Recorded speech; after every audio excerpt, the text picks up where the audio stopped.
Welcome to First and 10, the Vikings pregame show. The Pleasant Grove Vikings take on the Maple Mountain Golden Eagles tonight in this exciting matchup.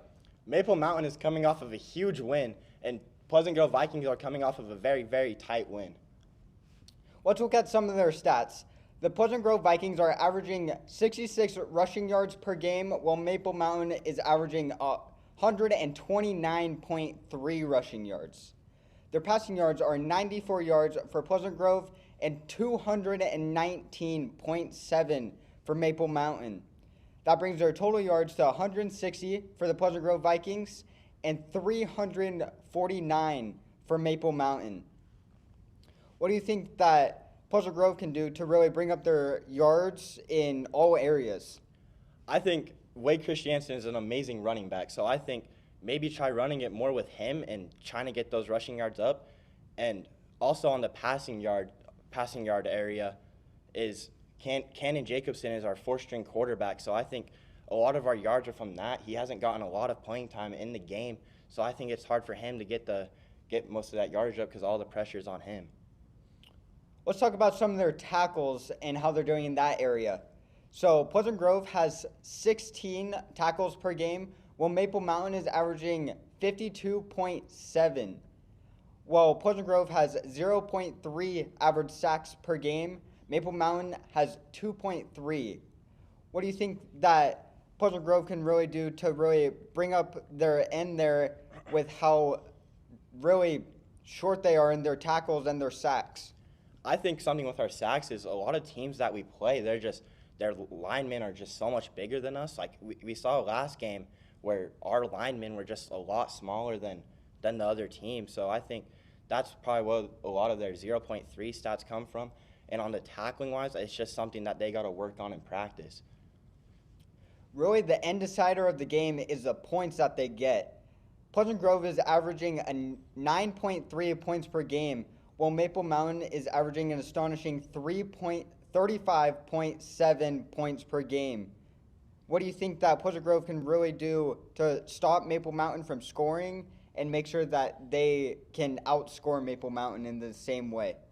Like I said before, it's a lot of our defense if we want to stop Maple Mountain from scoring what they average per game, 35.7, like you said. It's just one of those things where they got to work on in practice, work on what zones, what coverages they're going to run. And as far as points, it's just we've seen a lot of missed catches from a lot of our wide receivers in the game. So it's just based off what they run in practice and just how they do it. The real question is Maple Mountain going to come out on top with the undefeated record, or is Pleasant Grove Vikings going to prove them wrong and give Maple Mountain a loss on their record and give Vikings another win? I'm hearing from the booth that kickoff is about to start, so we'll send you there now.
Welcome back to Pleasant Grove Sports Network. Tonight's matchup features the Pleasant Grove Vikings taking on the Maple Mountain Golden Eagles.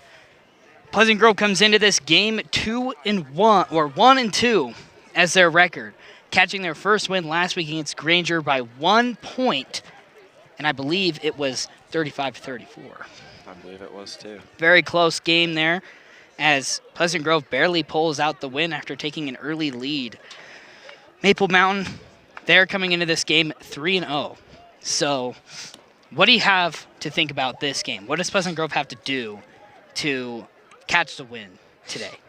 I was talking about this with Boston the other day. I think something that PG's been struggling with quite a bit, I feel like, is partly our defense.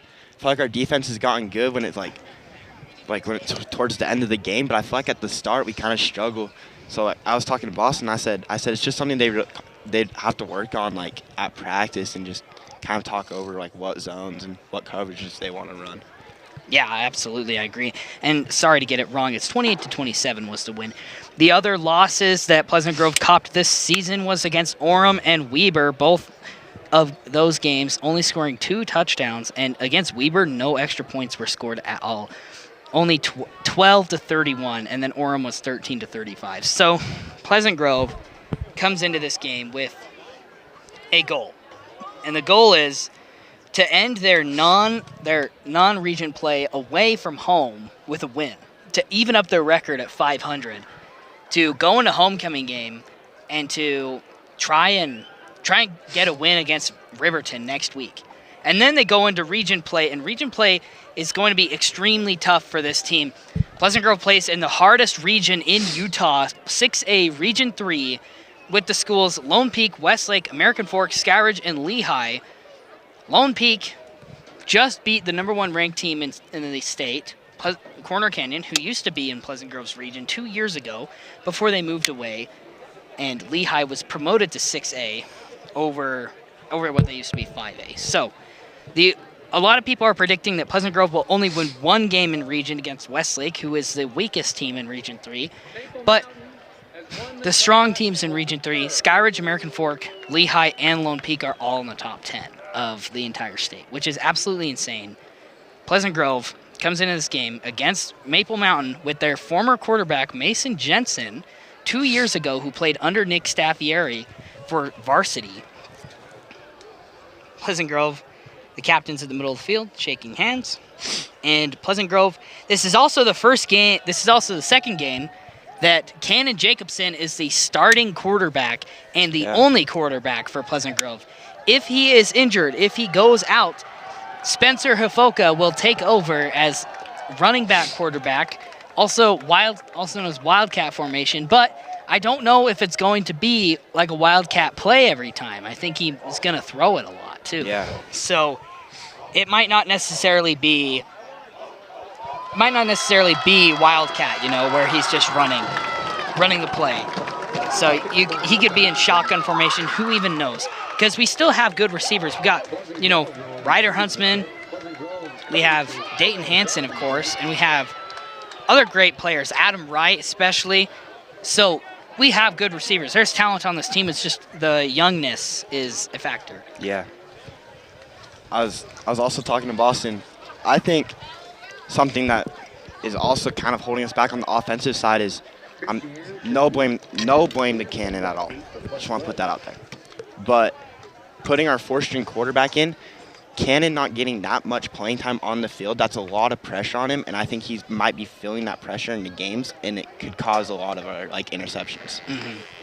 I believe Cannon's only the 3rd-string quarterback, as Pleasant Grove's going to receive the first kickoff in Mr. Newman's favorite, the football holder. It is forever known as the football holder, no longer a T for the rest of PGSN this year, as we will try our best as the sun is directly in our face really hard, as the ball is going to be caught by Wade Christiansen. He's going to run it at the 20, breaks through, and he's going to land at the 30-yard line, so he gets a decent amount up, better than an automatic touchback by just 5 yards, but still some good stuff. He was about 1 tackle away from breaking away from the entire team. Yeah. So it wasn't a very convincing tackle, in my opinion. Man, it is hot. It is just right in my face. As Pleasant Grove, even though they won their game last week, ranked down in the polls for Utah, being 22nd in the state. Maple Mountain's 21st. Jacobson calls for the snap, looks to his left. That's Hansen.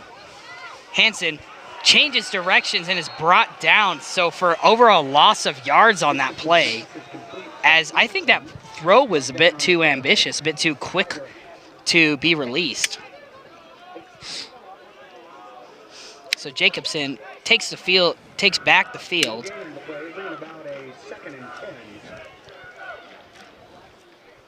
It is so hard to see. Calling out the play, they have Hafoka and Adam Wright on the left here. Ryder Huntsman and Dayton Hansen. I always get him wrong. They're in shotgun formation. Hafoka in motion. Jacobson looks to his right, and it is to no one. Well, between Ryder Huntsman and Dayton Hansen, and it lands right at the feet of a Golden Eagle. Pleasant Grove, 3rd and 10. Jacobson talks to T-Walk, Coach Walkenhorse, if you will.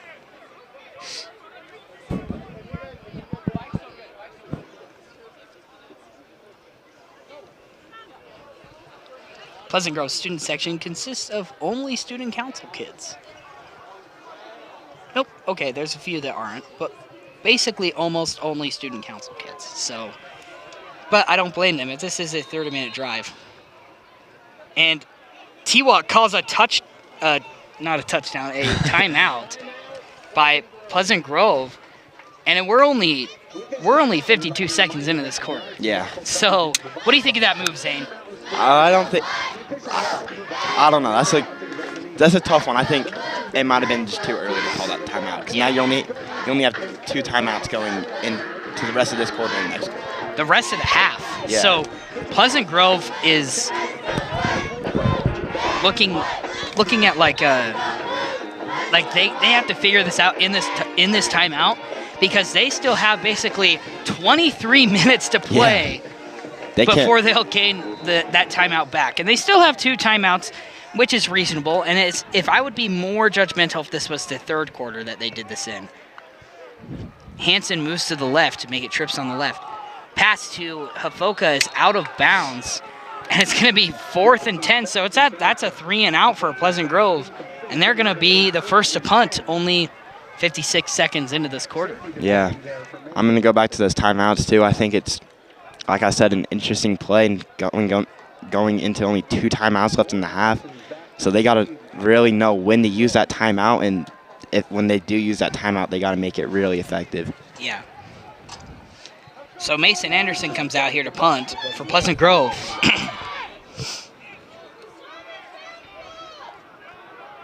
Anderson's punt goes sky high, but not very far. It takes a bit of a Pleasant Grove bounce, and it's actually going to roll 5 yards before it is recovered at the 43-yard line for Maple Mountain. And Maple Mountain's going to take the field for the first time this game.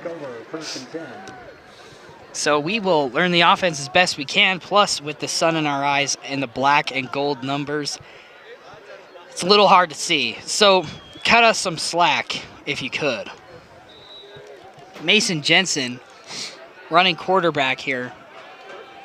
Twins on the left with single on the right. Actually has 2 on the right as well, but that's... Jensen looks to his left, and number 18 is brought down. Number 18, Max Stonebreaker. There's 2 listed here, but I just heard Max Stonebreaker. That is a very cool name. I like that.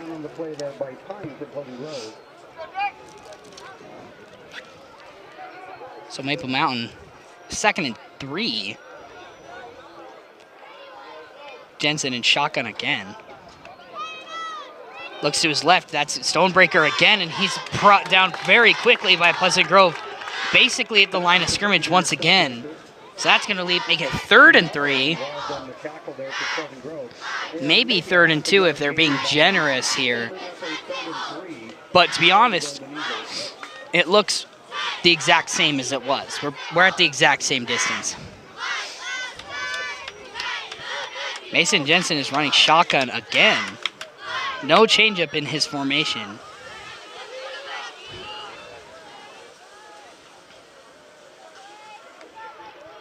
Jensen looks to his left, way out there for Stonebreaker, and it's just out of reach, and that's 3rd down right there, and this is gonna be a punt for Maple Mountain. So it's 2 3-and-outs in a row for each team. And Pleasant Grove's offense going to take the field once again after this kick. You know, some might say that they could have possibly gone for it. It's not that big of a distance, and I don't think it's that big of an advantage to get the ball at the 50-yard line. Yeah. The punt for Maple Mountain lands at the 20, takes a huge bounce but goes out of bounds. Number 15, Sawyer Leifson. He's listed as a QB, but he is kicking. Leifson's punt goes out of bounds at the 24-yard line, where Pleasant Grove will take over 1st and 10.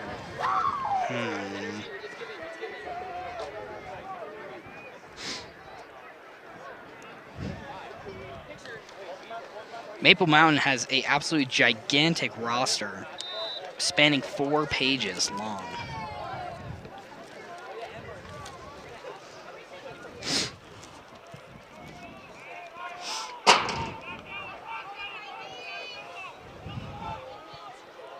As Pleasant Grove takes the field once again, just singles on each side, and a handoff to Wade Christiansen to the left.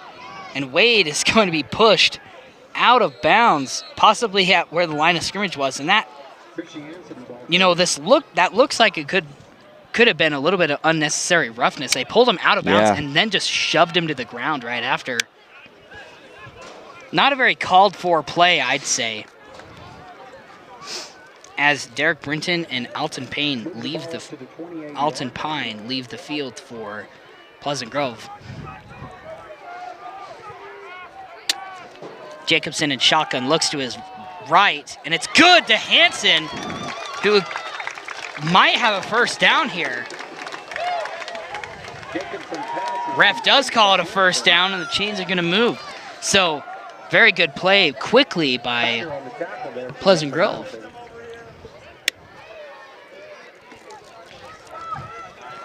Man, this game is going to get a lot better when the sun sets. The shadow is slowly creeping its way closer and closer to these away bleachers, and I'm very appreciative.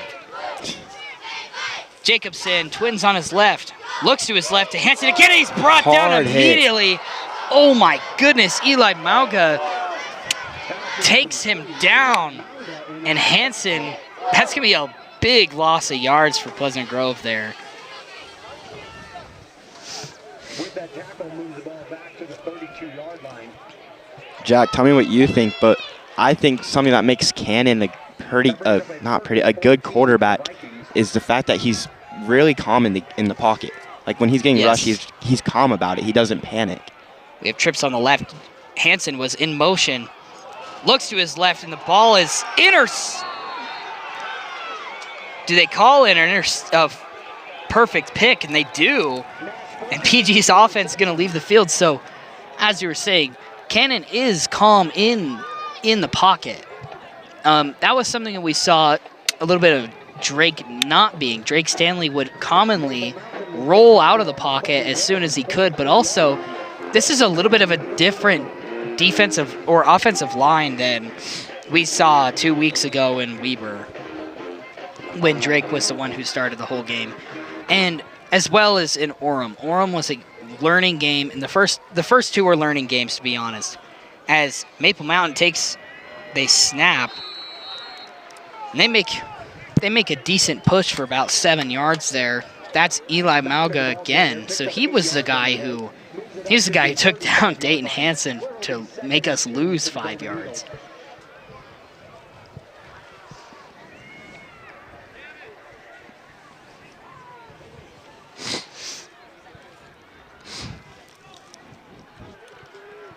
Jensen, he's in shotgun formation.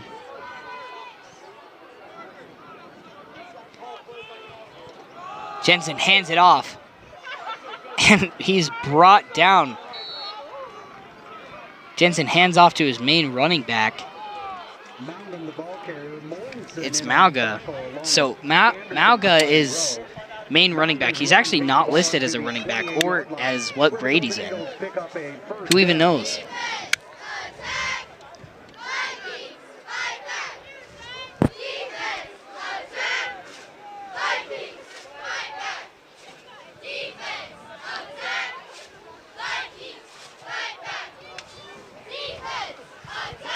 Jensen, 1st and 10.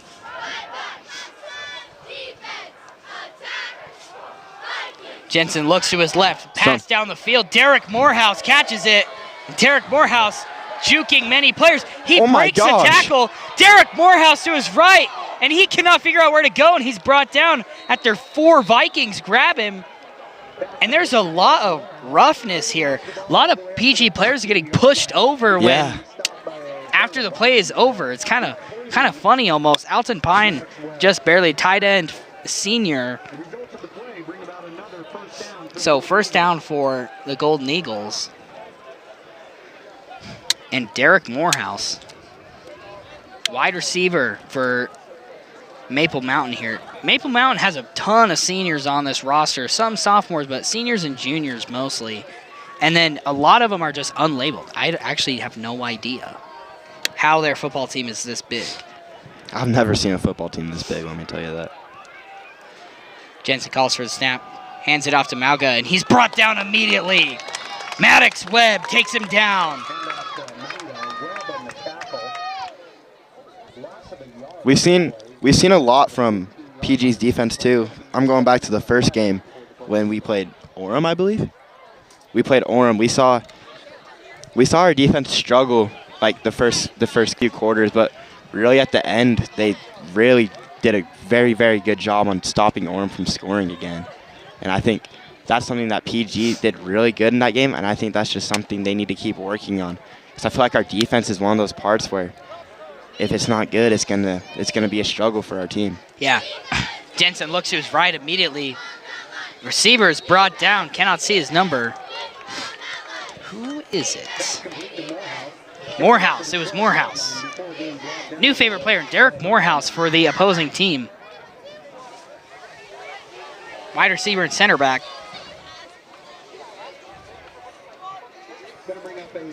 So PG's student section slowly growing little by little. Still just about only 25 students, I'd say, by looking at it very quickly. Maybe just 20. It is a little bit of a drive, though. So. It is a bit of a drive, but I appreciate everybody who's here. Yeah. Jensen puts Morehouse in motion. Jensen is pressured. Jensen spins off of 2 guys, multiple tackles. And he's going to run it, throws it into the end zone, and it's smacked away, and it's caught, and they call it incomplete. It was smacked away by Pleasant Grove, and it landed in the hands. Almost intercepted by PG and almost caught by Maple Mountain. Almost caught by Sawyer Leifson, I believe. That was incredible. Honestly, I almost think that was a touchdown. I thought it was. But they did call it off. It kind of just landed in his hands, and he was on the floor. So maybe it's not a touchdown because of that, but as far as I'm aware, it would be. Because as long as the ball doesn't touch the ground. Yes. So they're opting for a field goal, and it's low, and it's going to be good. Puts 3 points on the board for Maple Mountain.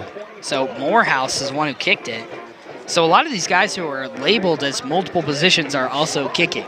Yeah. We have a QB that kicked with the punt, and now we have a wide receiver and a center back that kicked just barely. They have a huge roster, but at the same time, they have a lot of players without positions. So they put 3 points on the board after an incredible play by Mason Jensen, getting pressured by multiple Vikings.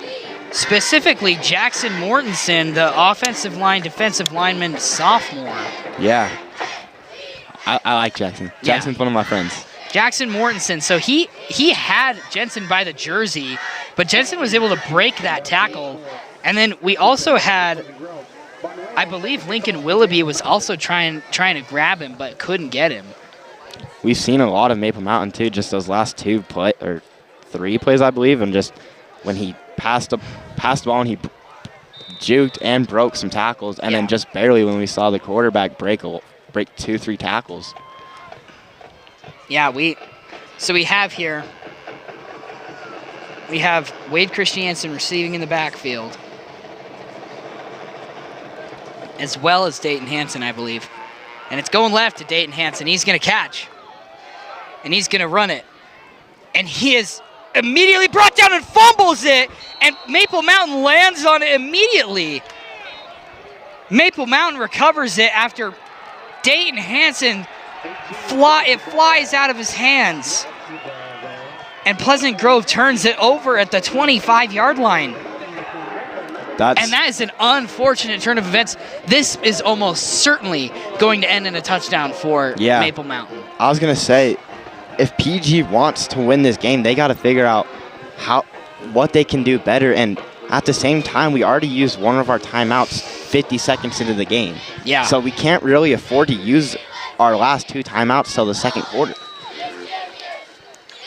Yeah, and you're absolutely right. That timeout at the very beginning, and Jacobson did line up in the wrong formation 2 times in a row and was putting people in motion that other people thought they would be in motion. That would be an illegal formation or illegal motion. Jensen looks in front of him, launches it down the field, and it's almost caught. Number 29, not listed. Oh, so close. I'm not seeing anybody, number 29. If we hear who is said over the loudspeaker, then we will give him a shout out because he almost had that touchdown on the very first play. 24-yard line here. Starting at that is absolutely diabolical. That's an amazing place to start. Jensen in shotgun. Jensen calls for the ball. Hands it off to Malga. Malga right down the open middle. field, and he's tripped. So he's brought down by Carter Wilkes. So first, it's going to be 3rd and 1. The results of the play are going to be a 3rd and 1 with the ball at the 14-yard line.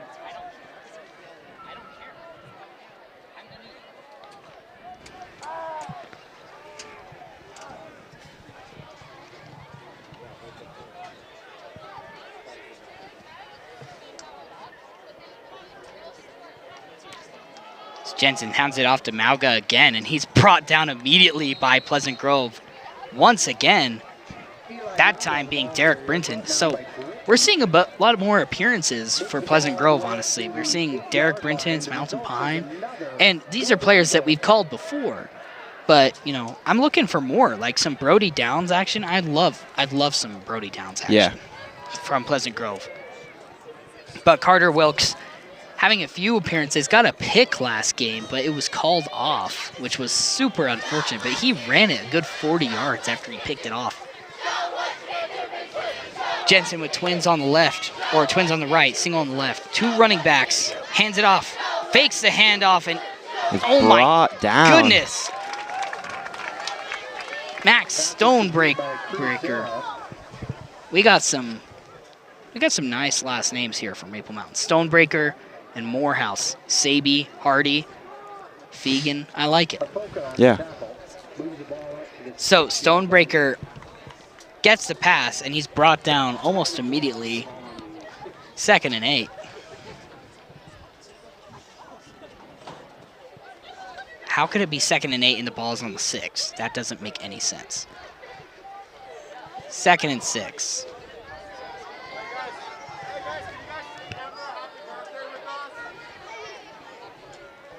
Mason Jensen hands off to Malga, and he's brought down.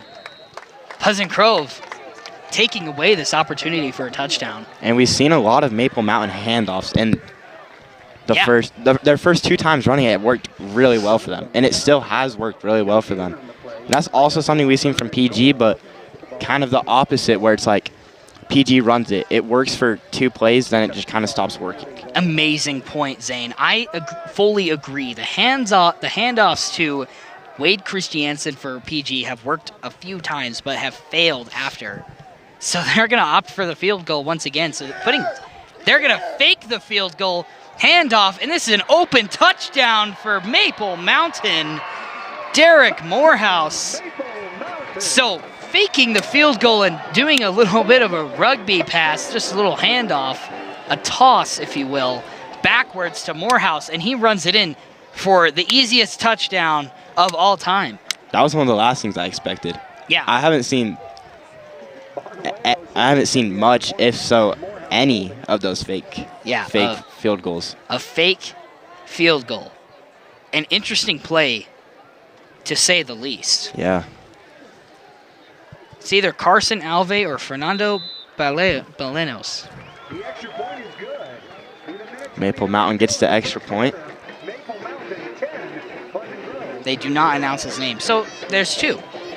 Carson Alve is listed as wide receiver, and Fernando Banielos, I'm going to assume that it's Banielos. There's no Nye above his N, but it kind of sounds better than Banielos, so I like it. But I don't know.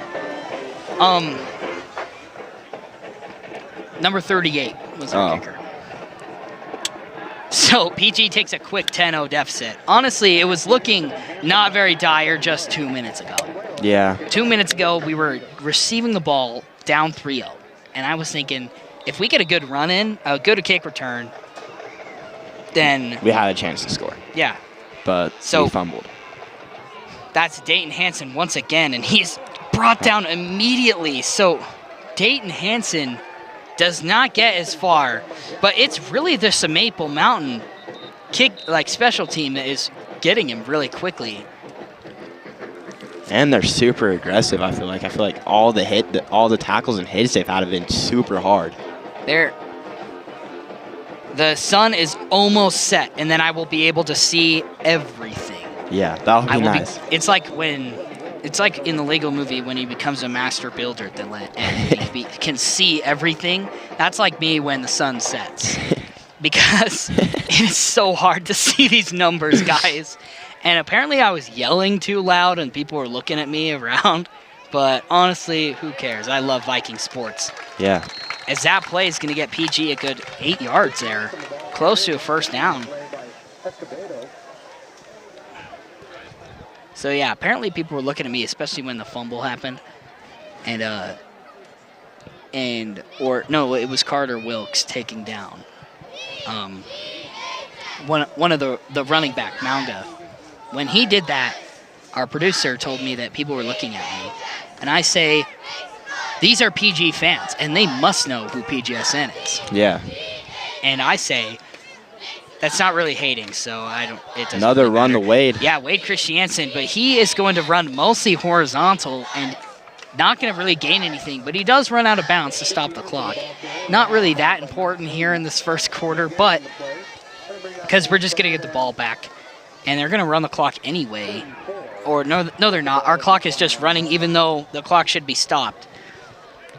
It'll be interesting to see if we decide we want to run most of the game, because I feel like our passing hasn't been the best this first quarter. Yeah, but our passing has so much potential, yeah, especially on the last run of the Granger game. Cannon Jacobson we just locked in so hard, and that is going to be a sack on Pleasant Grove. It's so unfortunate. Very quickly, the offensive line falls down, and that's going to bring out the special teams for a punt. And Pleasant Grove looking a little bit miserable here in this first quarter. It's just 3 and outs over and over again. We've gotten 1 first down. The last thing PG needs, though, is to put their heads down. They just got to keep it up, and they're only down 10. And Mason Anderson, he doesn't do this very often, but occasionally his punts just go way up high. And I don't think it is. It's not helping Pleasant Grove's situation. No, not at all. So, who took the timeout?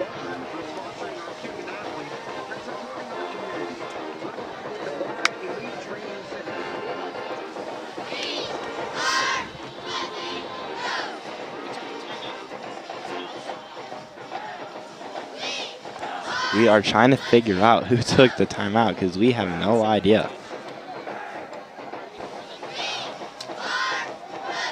I believe it may have been Maple Mountain that took the timeout, but I'm going to be honest, I don't really know. Neither does Jack.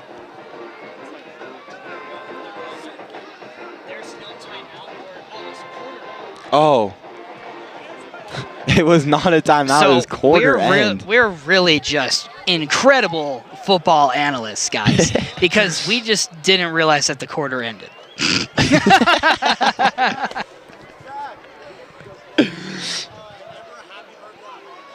And we would like to wish a student of Pleasant Grove High School, Ember Jensen, happy birthday today.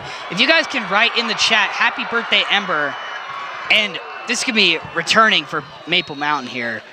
Honestly, what does that even matter? We're talking about Ember Jensen.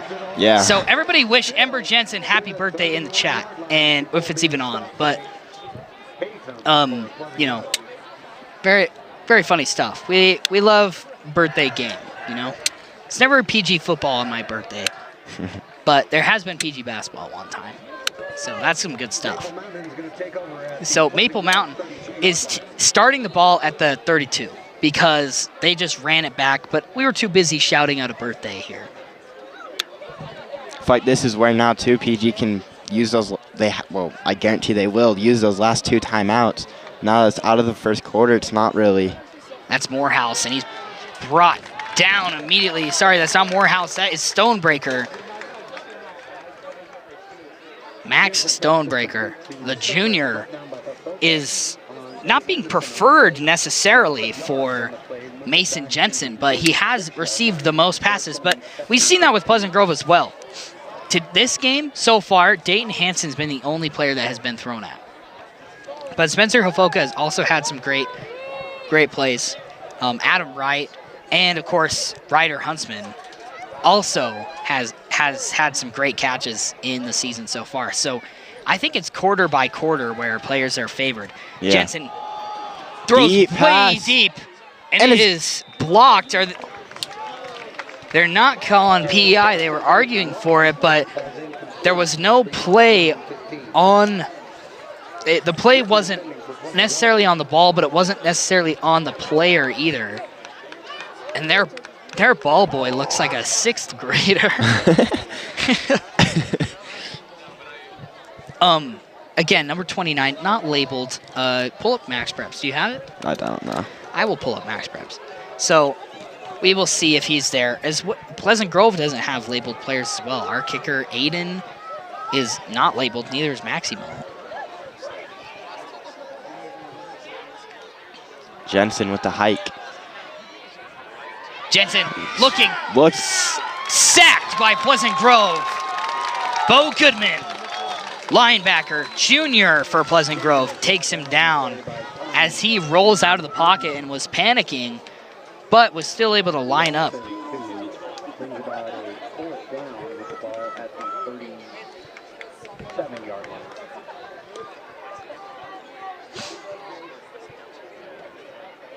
Jackson Peterson, or it's Brooks Ross. I'd say it's Jackson Peterson because he's labeled as more than just a sophomore. He's labeled as 5'10", 165 pounds. Jensen trips on the left, single on the right. Jensen getting pressured, looks in front of him, and it's caught by Morehouse. And that's going to lead to an Eagle first down, and Morehouse. He's an athletic man. I mean, he's doing the work for Maple Mountain right now. So Jackson Peterson seems like the most likely person that is number 29 for Maple Mountain. I want to go back to what I said though, Jack. Mm-hmm. I think right now, as far as PG's offense, I feel like it might be smart to try to run it. I feel like our passing hasn't been the best. The first quarter at least, it didn't really work for us. A lot of incompletions and an interception. Wait. Why is PG on offense?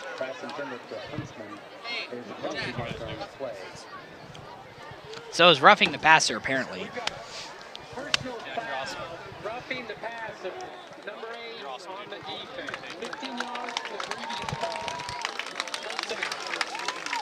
So roughing the passer on that last play.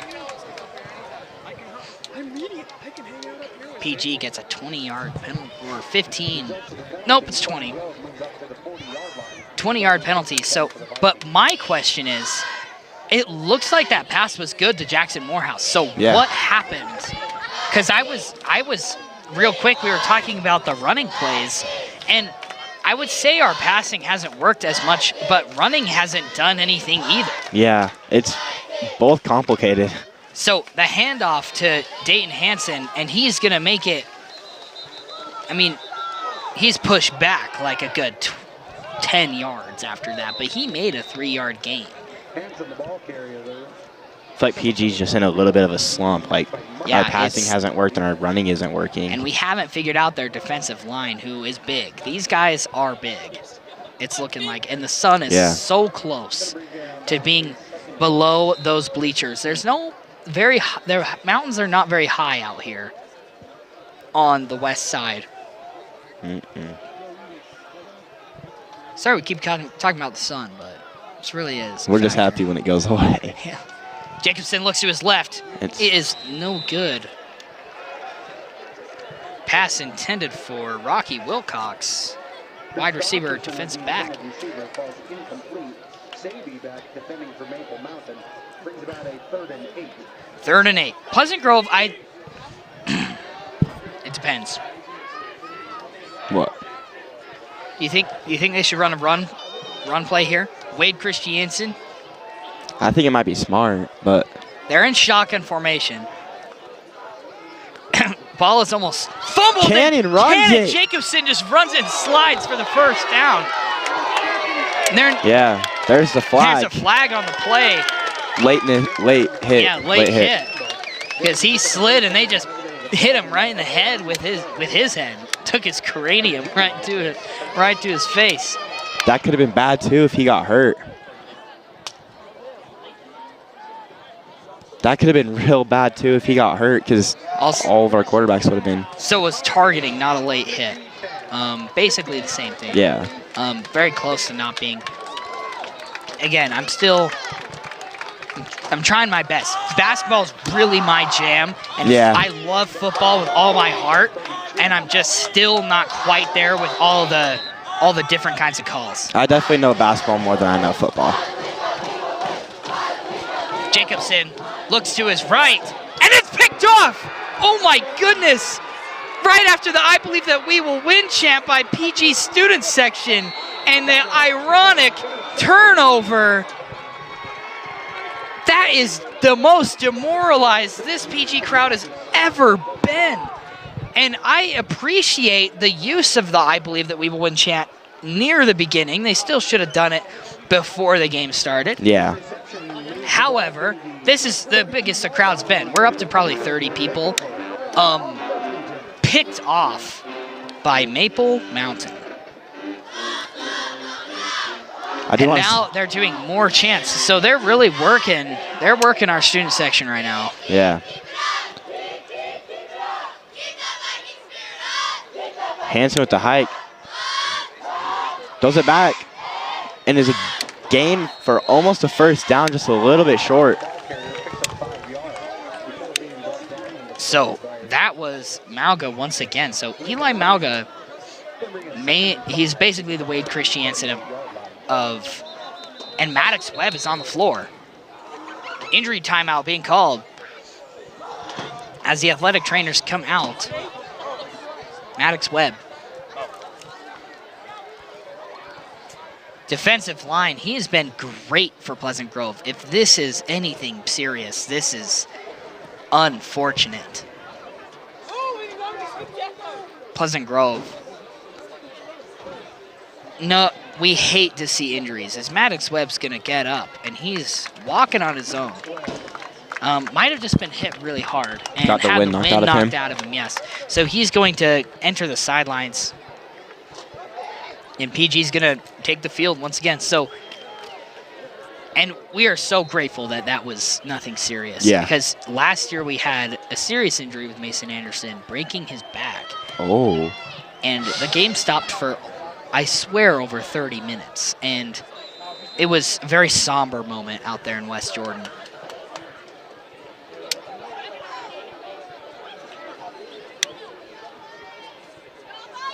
The Eagles.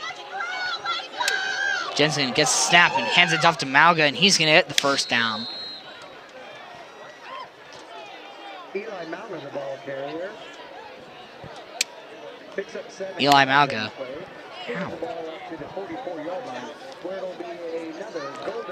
Kind of like what I said earlier, is we've seen a lot of running from Maple Mountain, so it's one of those things for PG's defense where it's like, okay, do we expect them to run or do we expect them to pass it? So I apologize for earlier. So I swear on my life that my depth perception sometimes just sucks so bad, because when the ball was turned over, that was just a failed 4th down by Maple Mountain. Even though it was an incredible pass to Derek Morehouse, he landed like must have been just a yard short, very close to where the first down would have been. But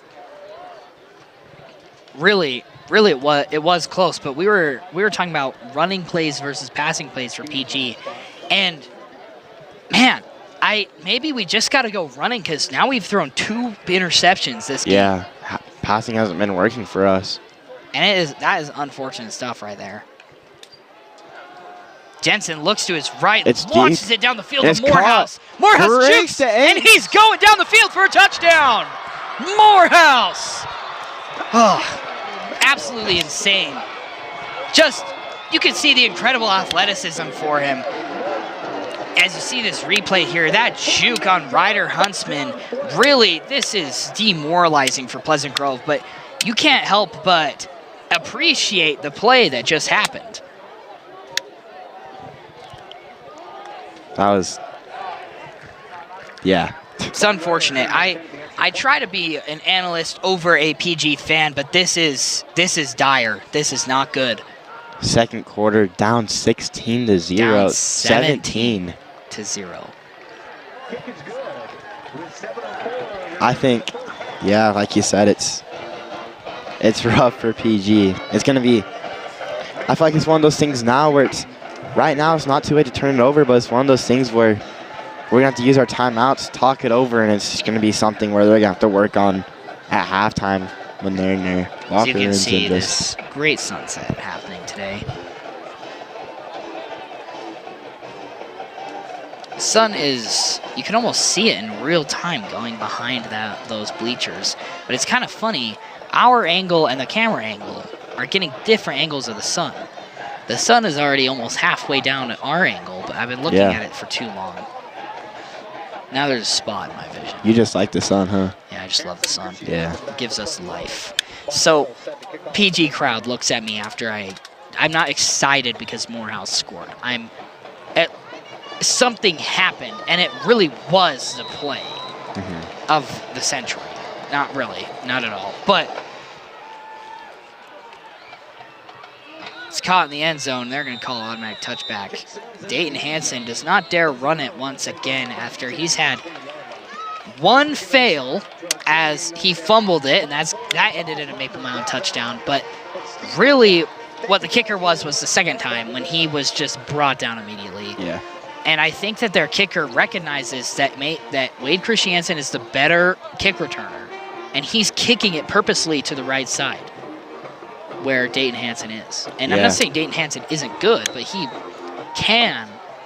isn't as fast or big and unstoppable as Wade. Yeah. In the pocket, passes to Wade, and Wade is tripped by Maple Mountain number 3, Farron Hardy.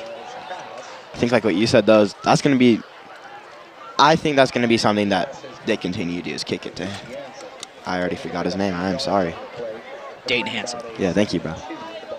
I think they're going to keep kicking to him, because if they give it to Wade, they know it's going to go far. Yeah, and just right there, that was a gain of 8 right there, and that was pass to Wade. That what looks like that, and here we have Wildcat formation, and another pass to Wade, and he is brought down, but it's going to be the first down. And was that really Wildcat formation, or was that just Hafoka playing quarterback? These are the questions we ask here. Yeah.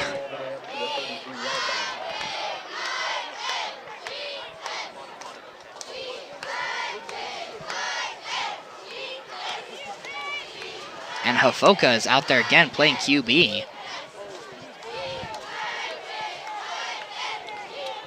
Trips on the left. Hafoka calls for it. He's going to run it. So that's more of a Wildcat play is when they run it immediately. And that's, although Hafoka is he's a wide receiver and apparently also a center, but there's no way. Anyways, usually when a running back does it, then they're just going to run it immediately. But Hafoka, when he does take the snap, he's going to run it like 9 times out of 10. Yeah. That's why it kind of was surprising when he did do the pass, but it was caught.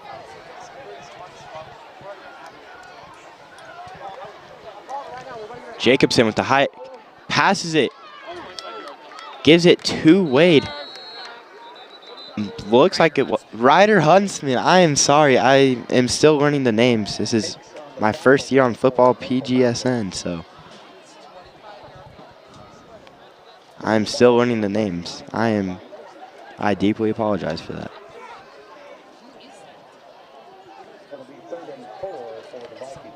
Ball third down, 4 yards.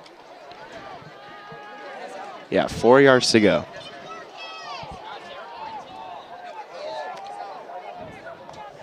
Jacobson with the hike.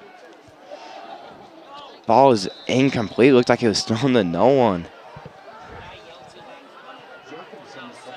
We've seen a lot of that from, I'm not going to say we've seen a lot of that, but we've seen a lot of struggles on our passing plays where that's why I was saying it might be smart to just maybe run it because our passing has been really, really struggling right now. Yeah, and Jacobson getting stuck in the pocket there. And that's one thing that Connor Yarbara, I've heard, was pretty good at, was being able to roll out of the pocket. And it's so unfortunate that he had to tear he did tear his ACL. Not had to. Yeah. He did not want to. Maybe Mount calls for a fair catch. Derek Morehouse doesn't want to risk a return. And this crowd, it's decently big. A lot of people are just telling me it's too far. I think a lot of our fans are dedicated to this team. So I think it is a little bit of a drive, but shout out to all of our fans that do take the time out of their day to drive up and watch their own PG Vikings football team play. Yeah. Maple Mountain, student section not being that big. I heard a rumor that it was their homecoming game. I almost don't believe it. But their marching band is here. And their marching band performed at the beginning. But there wasn't a homecoming ceremony. Yeah, so if there's a ceremony at halftime, then it's guaranteed the homecoming game. Yeah. But if it is, I don't believe it because their crowd is pretty small. But not what I want to say is that I like what their crowd's name is, The Nest, because they're the Golden Eagles. And I wish that PG had something like that, but what would we be? The Ship? I don't know. The Ship? The Boat? The boat. I think it'd be the ship. The Viking Village? The Viking Village? Like, it's like the Viking Village, kind of funny. I kind of like it more. Yeah. And that'd be kind of tough, but and I don't think it would take that much to get a thingy that says the Viking Village on the front of it. If you were in control of that, you would definitely do that I would as soon as definitely you do can. it as soon as I could. Yeah. I like it. I do want to say, we can finally see the sun is down. Yeah, we can. And we completely missed that last play. It looked like they were at the 40-yard line. I'm sure there's some penalty on them. Sorry, this sounded a lot more unprofessional. I apologize. Yeah. I really shouldn't be like this. But this is a little bit demoralizing. Like, being down this much, this early, against a team that's ranked almost the exact same as us. I think it's sorry, you go. Truly, I think this lack of quarterbacks started to show. Yeah. Because during the Weber game, when Drake got tired, not really tired, but when Drake had messed up like 10 plays in a row, they put Cannon in. Yeah. But when Cannon fails, they just put Hafoka in. And Hafoka can do good things, but it's mostly the same, mostly just running, mostly rushing plays. Jensen, pressure from Maddox Webb, and he is pushed out of bounds. And they knocked a ref over, and the ref rolls, and he is hurting sideline referee is on the ground. And they have an athletic trainer running to him. So, is he okay? He's still on the ground.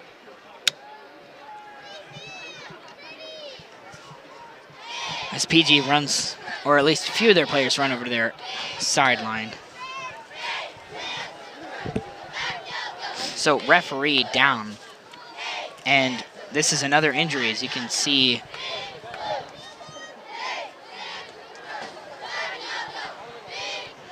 So another injury in the frame right now. You can see Garrett Robinson. Number 74, Brock Godfrey. Number 3, Derek Brinton. And number 19, Alan Oval. He's senior.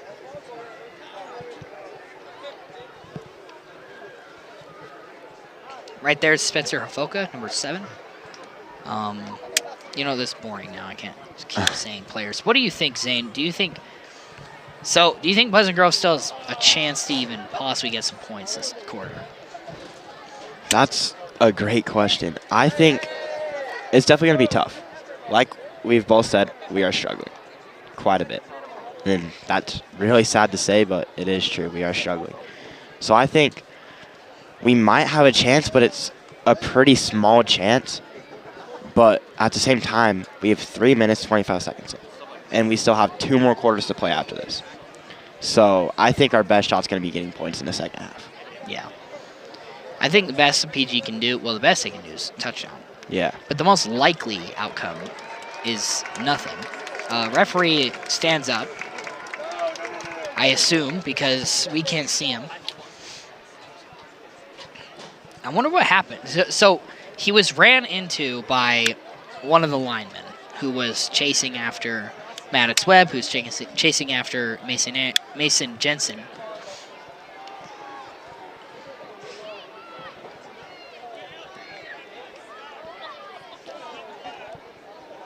Jack, what do you think PG has to do if they want the best chance in the second half to tie this game or possibly win it?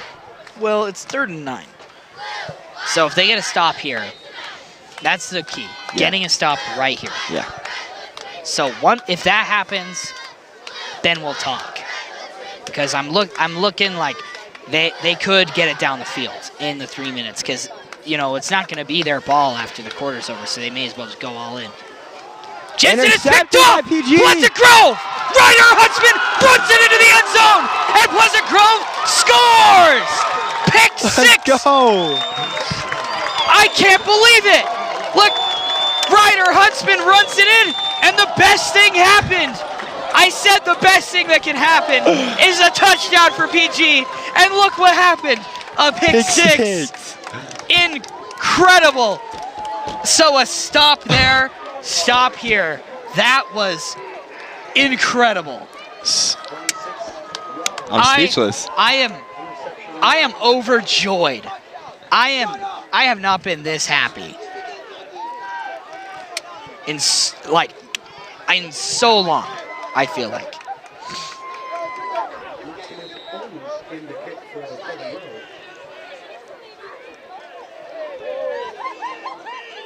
Looks like they're going to, I was going to say going for the 2-point because I saw there's no way they're going for 2.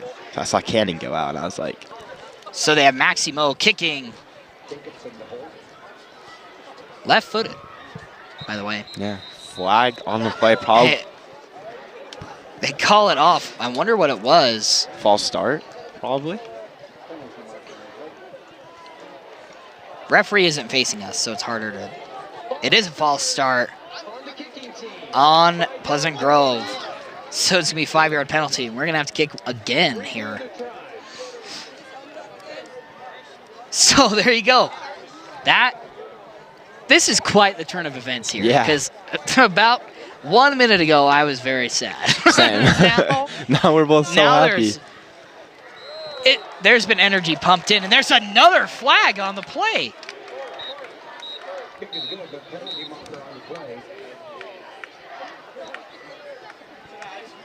Is it another false start? If it's false start on the Eagles, that would be hilarious.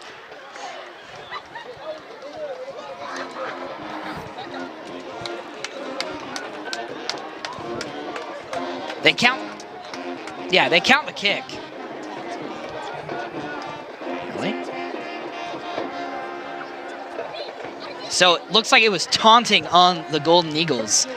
So that's only going to be a 5-yard penalty on the kickoff, which doesn't even that doesn't even really affect the doesn't do kickoff much. that much, to be honest.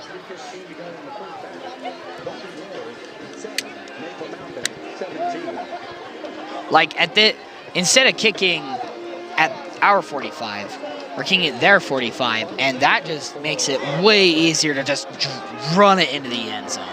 And they're just going to start at 25. So call it right now. 3:15 left, and what can Maple Mountain do? Ryder Huntsman got that pick six. Yeah. And there's another penalty, and this has been 3 flags in 3 plays. Literally 3 for 3. One more, and we're at the Wendy's combo. That's if we get to the Wendy's combo, then you know that it's getting bad for. Yeah.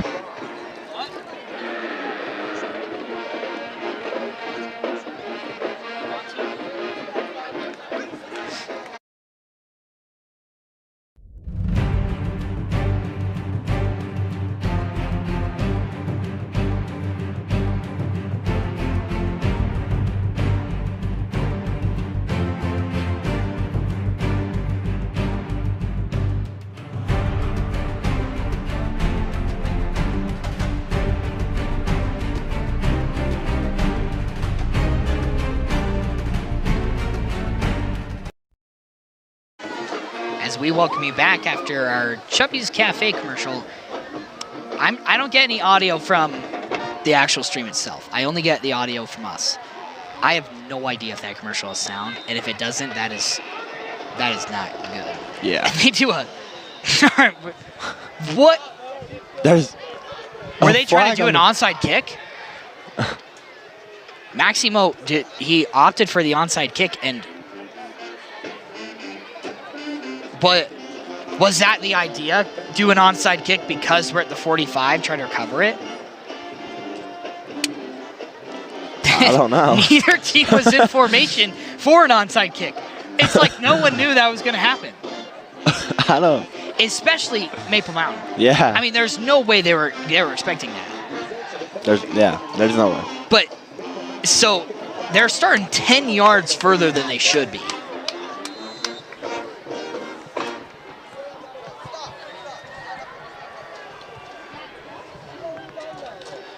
Jensen calls for the ball.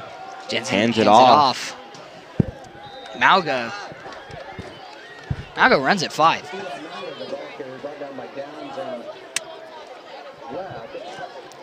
So a 10-point lead over a 17-point lead. Yeah. What difference does that make? Makes a lot of difference. It makes a big one.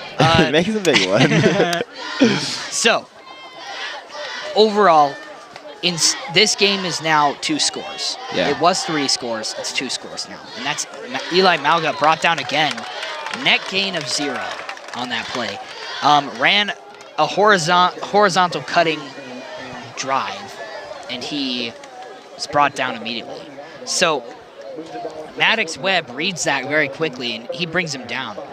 So who we thought would be injured for a minute is now put in the work. Yeah. He's put in the work to put in the work. You know what I'm talking about? I get you. Like he's worked all summer, worked through the season so that he can work for PG to make it better. Yeah. Jensen puts Stonebreaker into motion, and that was Morehouse who caught that. It's be first down. I almost called him Stone because his name's Stonebreaker. I almost called him Stone Cutter. I was like stones. There's stones somewhere in there. So,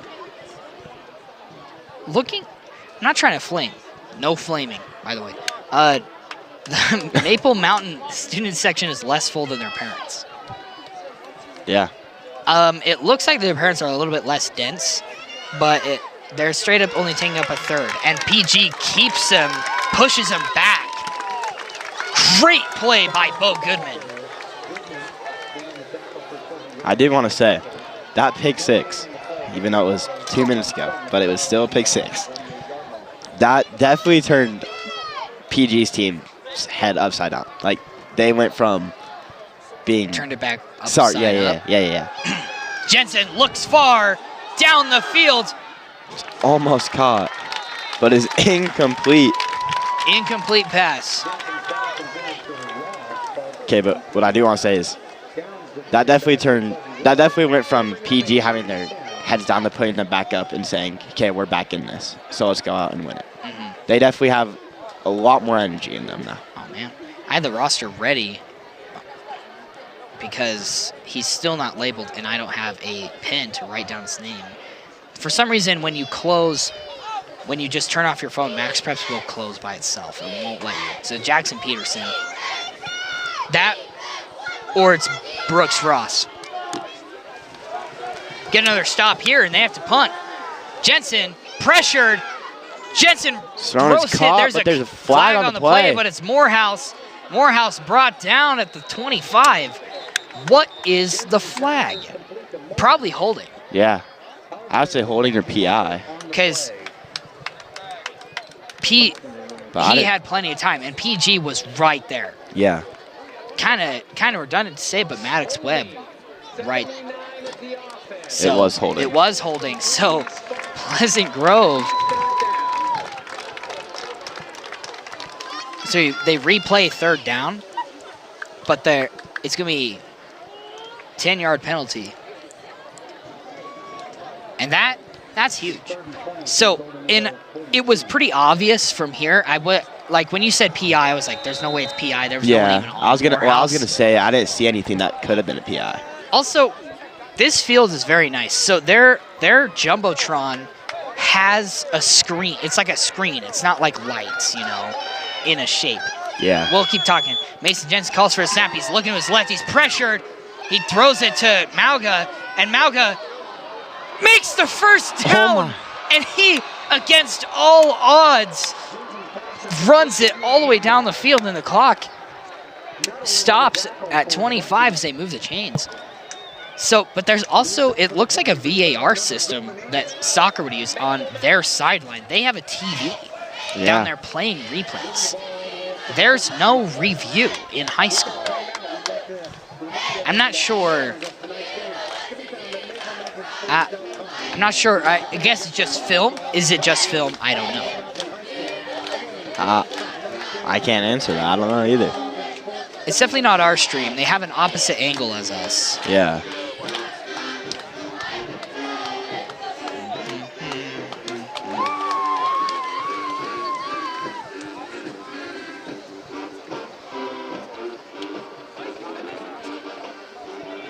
Yeah, because their angle's at the end zone. Yeah, so, and I think that there is another service here. Oh, wait, we have a student section name? The Berserker Bin. That's got to be more publicized, guys. I still think Viking Village is funny because it's an alliteration. Yeah. Berserker Bin is also an alliteration, so that my point almost makes no sense, but it is cool. Berserkers, it should be more known around the school that they were like Viking warriors who would just like go crazy and take over cities. Yeah. Cool stuff. Jensen calls for a snap, fakes the handoff, looks to his left, way down the field, as just about 3 feet to the left. Yeah. So not necessarily overthrown. It's actually a decent throw. Just off center. Yeah, not quite there. And Jensen is good. He used to play for PG, didn't start over Nick Staffieri. He was a sophomore, though. He went to Eastmark last year. As far as I've heard, it's in Arizona. But now he's back, and he's in Maple Mountain. Maple Mountain, they're pretty good at 5A. Like they're 5A, not a powerhouse, but like a contender. Yeah. Along with Timfew. I'm not sure what Timfew is doing right now. Jensen looks to his right. Same receiver. Who caught it? It was Maple Mountain, and they score. Maple Mountain, I don't believe it. Maple Mountain scores it. And it looked like Spencer Hofoka had it. Yeah. And now the lead is where it was before, 23-7.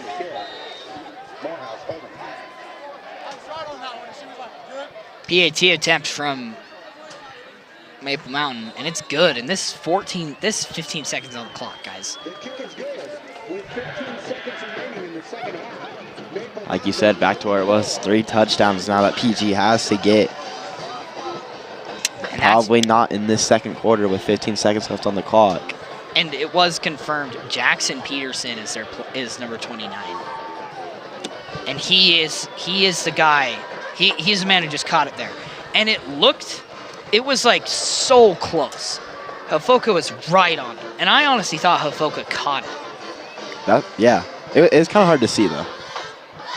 This is interesting right here.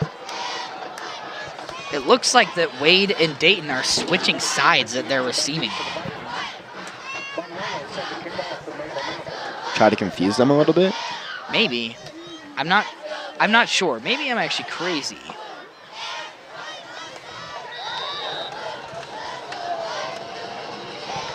Kickoff from Maple Mountain. Bit of a squib kick there.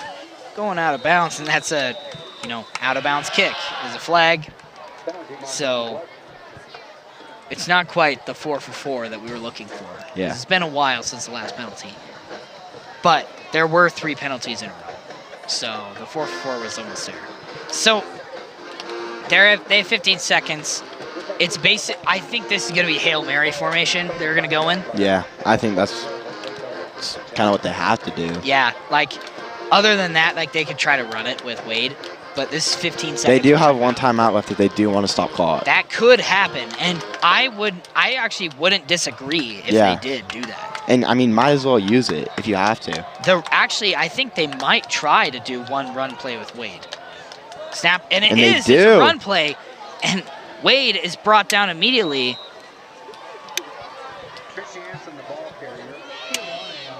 And the time is just going to tick out, and they're just going to go into the half. No Hail Mary formation. And PG goes into halftime down 7-24. We got a little bit of halftime coverage here before we start doing a little bit of commercials, and we take a bit of a break here. Zane, what are your thoughts? Yeah, I think we're obviously off to a rough start. We got that pick 6 that really helped us, but then Maple Mountain came back and scored again. We've kind of been in shambles the whole game. Runnings hasn't really worked for us. Passing really hasn't worked for us. So it's one of those things where now we're in halftime. They're going to go in the locker room and they're going to talk about it, and just something they got to come back out and say, okay, let's fix these. Let's fix these certain things, and let's go out and win this game. Yeah, so I'm thinking right now, you're right, PG's in shambles. Yeah. And they were in shambles the entire first quarter and most of the second quarter. They got that pick 6. Remember, the guys, that was 3 minutes left in the second quarter. Yeah. That was the last 3 minutes, lasted a long, long time. And Maple Mountain made consistent progress down the field, but they were, remember this, they were 3rd and 18 at one point. Mason Jensen almost gets sacked by Maddox Webb. He then he breaks the tackle, rolls out of it, looks in front of him, hits Eli Mauga, his main running back, for the whole game. He's been hitting Morehouse, Stonebreaker, and Mauga. Mostly hands off to Mauga or handoffs, but passes also works. Like when we passed to Wade Christiansen. He passes to Mauga straight up center field, and he runs it 20 yards. Yeah. He gets the first down, and then it was 2 failed plays, and then on 3rd down, they get that touchdown. And that was an against all odds touchdown, in my opinion. That was way off way off in my opinion. And to be honest, I think it was just like, it's an absolute miracle that they caught it. So PG, they shouldn't be too discouraged because of how lucky a few of their touchdowns have been. They got a fumble, they got a pick, and they got another pick, and they had a insane recovery. Yeah. They've only scored 3 touchdowns. Their first 6 points were from 2 field goals in a row. But Jacobson has thrown 2 interceptions this game, and Dayton Hansen fumbled it 1 time on a kick return. No blame on any of those players, but I think that PG should look and say, hey, these guys, they're not succeeding because we're bad. They're succeeding because of simple mistakes that we're making. Mm-hmm. And that formula never lasts long. I don't have experience playing football, but I have experience watching lots of Viking football. I've watched it for 4 years straight. Yeah. And PG last year, in the playoff game versus Skyridge, that game was so anticipated, and PG took such a big lead because of fumbles, because of interceptions, and it didn't last. We lost that game. I'm saying that PG could make improvements for the second half. Yeah. And they can go in, and if they stop making those simple mistakes, this could be a win. Yeah, definitely. And they can go into their homecoming game at 500, and they could possibly win their homecoming game. So that's what I have to say. We're going to take a bit of a break here for halftime. Enjoy the backwards POV of their drill team and other things. We will see you when the second half coverage begins. Again, this has been Jack Barnard. And I'm Zane Grothy. And this has been PGSN, the first half. We will join you in about 10 minutes.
as we welcome you back to second half coverage.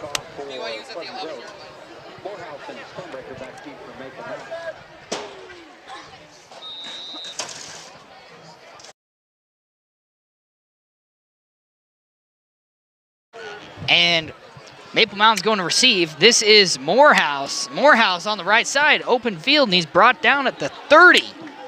Broke one tackle, yeah. looked like. Never mind, he's not brought down at 30. It's empty.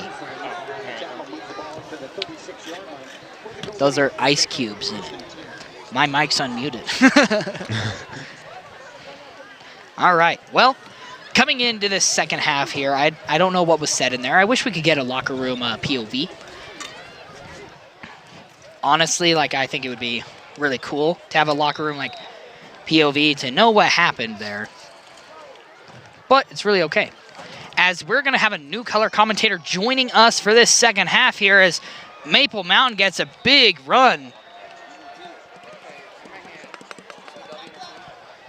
And joining us now. This is Teddy Summerall.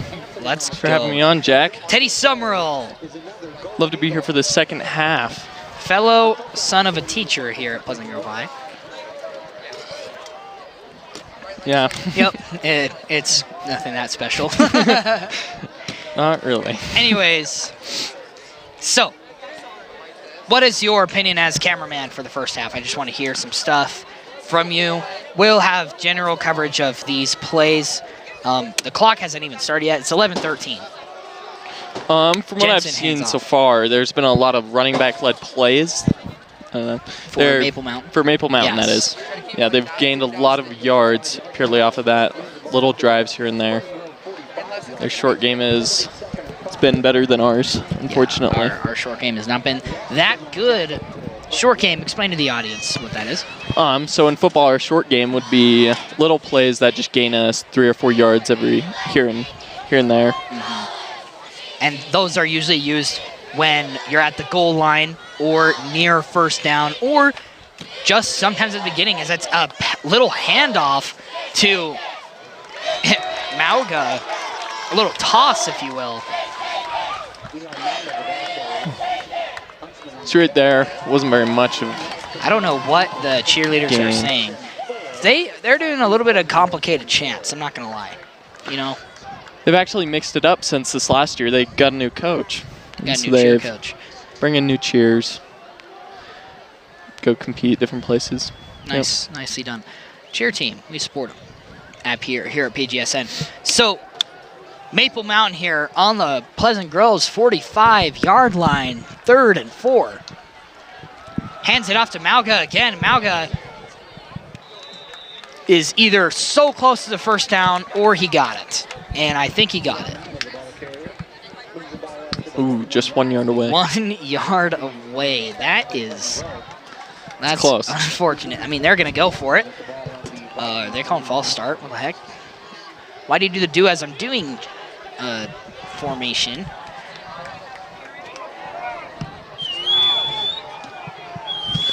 My guess is they're going to run it right down the middle. Oh. And they do run it right down the middle, and they obviously get it. Bit of a quarterback push play right there. If you guys don't know, ball snapped, and they just push it. They just have everybody push him. And that's usually at the goal line play or 4th and 1, 4th and inches. Usually works really well unless their line ends up getting pushed farther back instead of making that little U for the quarterback or running back who's running it right down the middle. So why is Maple Mountain student section have all their flashlights on? And why is no one in PG doing it?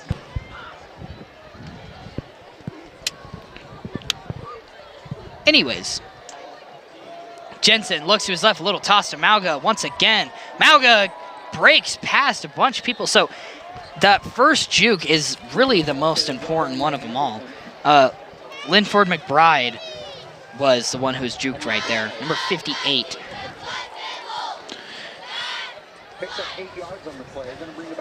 Yeah, I agree. It is rather important that they don't get juked out in that first one, because if they break past, as we saw there, usually they can gain 4 or 5 yards because the next guy that's closest will be 3 or 4 yards just in case they are able to, break past a lot more than they would usually.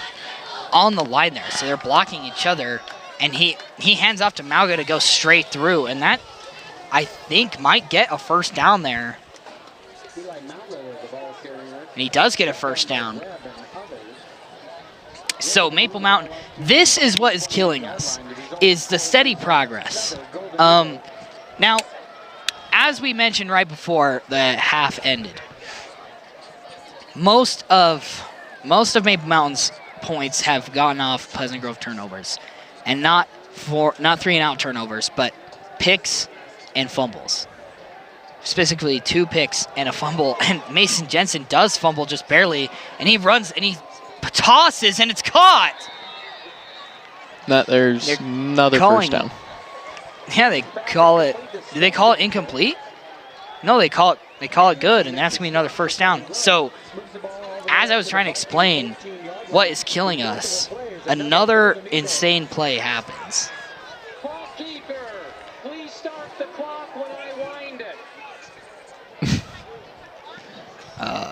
What the heck? So, so the like dude who's running the clock he messed it up. The play clock in specifics. Handoff to Malga. He's brought back down by Pleasant Grove's line. It was not Malga, actually. Braylon Moeller.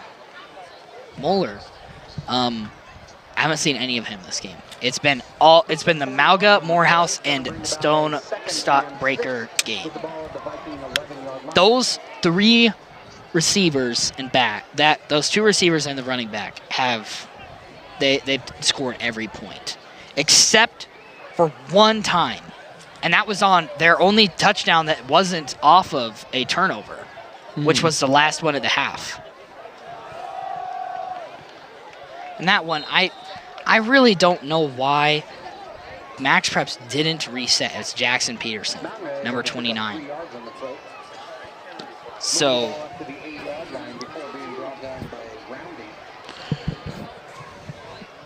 yeah. 3rd and 3.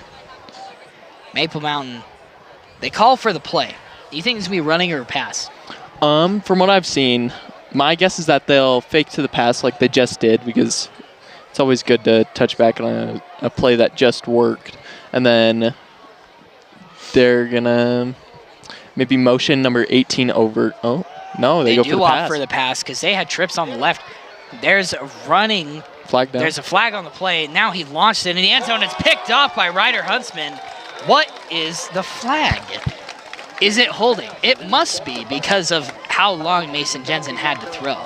He only had to roll out very quickly. That replay right there was the interception in the end zone. Was it holding on them or us, though?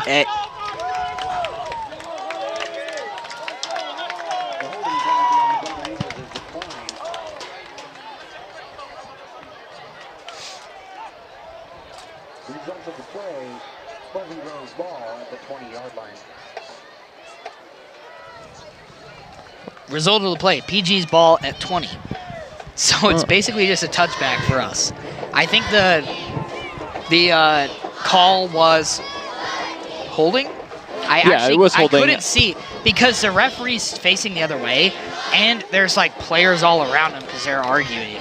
My guess it was holding on them because we still got the turnover right there. So I'm guessing we probably declined it. Yeah, we possibly declined the call. As Hafoka takes the snap and he's picked up off the ground and brought down. No unnecessary roughness call, but he was picked up, walked 5 feet, and then they threw him to the ground. Yeah, it was kind of a brutal tackle right there. We've seen a lot of that in this game so far. Yeah. Right down near the legs.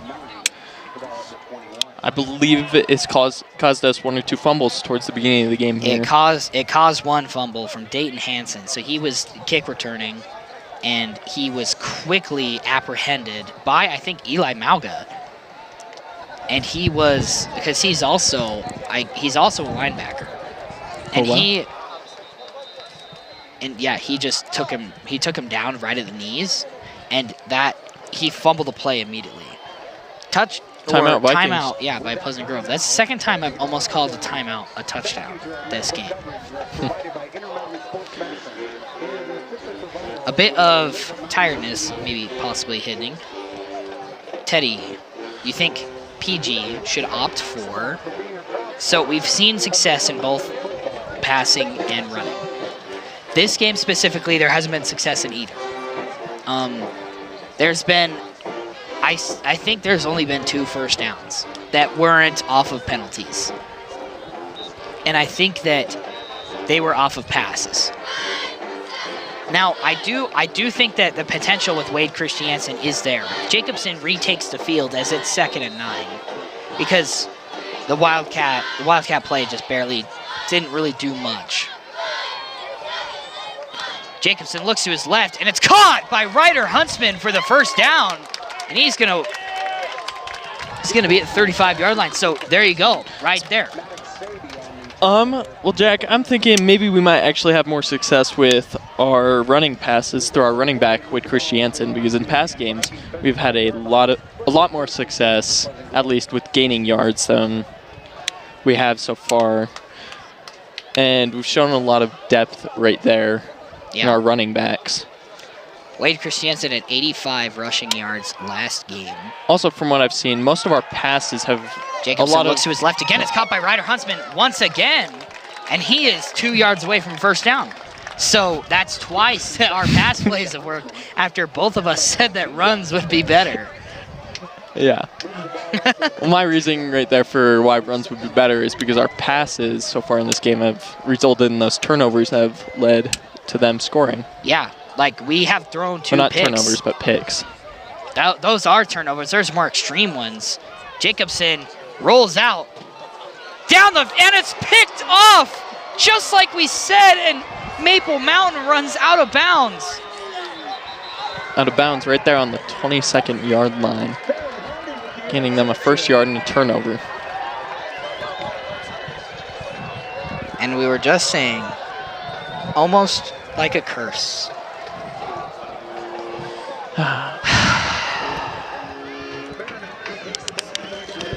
So it's picked off after two successful passing plays from PG. And at this point, I think you're right. Runs are probably the only way that we could score anymore. The only touchdown we have is pick 6. Those aren't going to happen very often. We've had 2 this season, but it's 2 in 4 games. That's not really that much. It's not very many. Yeah.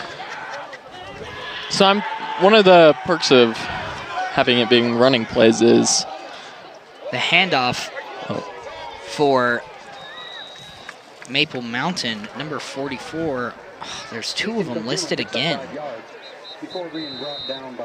Easton Kojima or Sam Gomez? My guess is Kojima, because kickers aren't as often played in the field when it isn't a kick. So Easton Kojima runs it, and he makes the first down, he does make a first down, or second down. The scoreboard's wrong. Scoreboard's been wrong a lot, guys.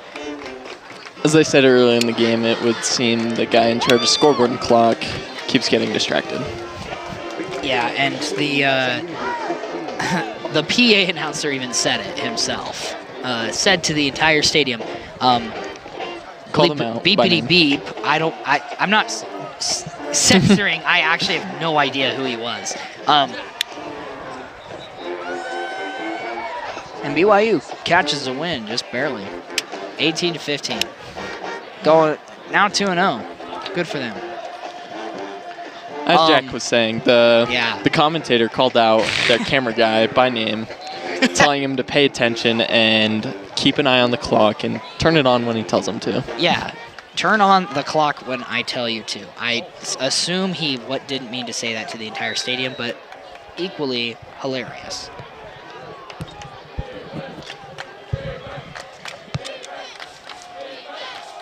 Oh, fumble. Mason Jensen picks it up, and he's shoved to the ground by Spencer Hafoka. And no love for Mason Jensen on this PG team.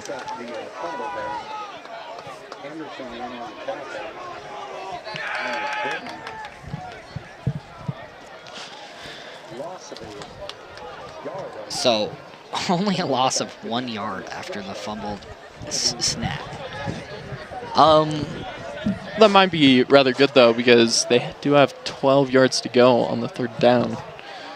And if we could get this turned back over, yeah, it would be nice, because it's been us that have had to turn over very many times.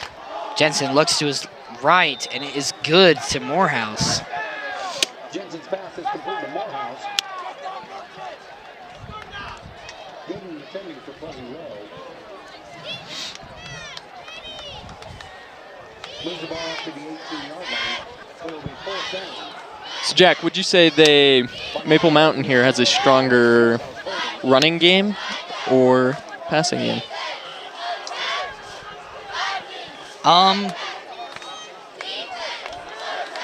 You know, I think that their running game's better.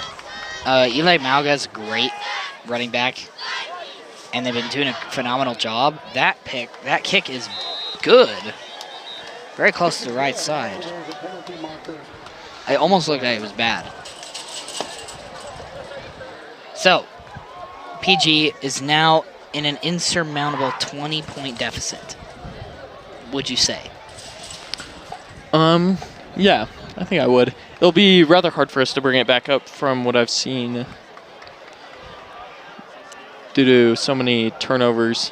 It looks as though our spirits might be a little bit down. Yeah, it would take a miracle at Mapleton to win. But it could turn around very quickly with just like one touchdown. It's in a lot of sports. You just need that one little spark and you're up and running again. Yeah.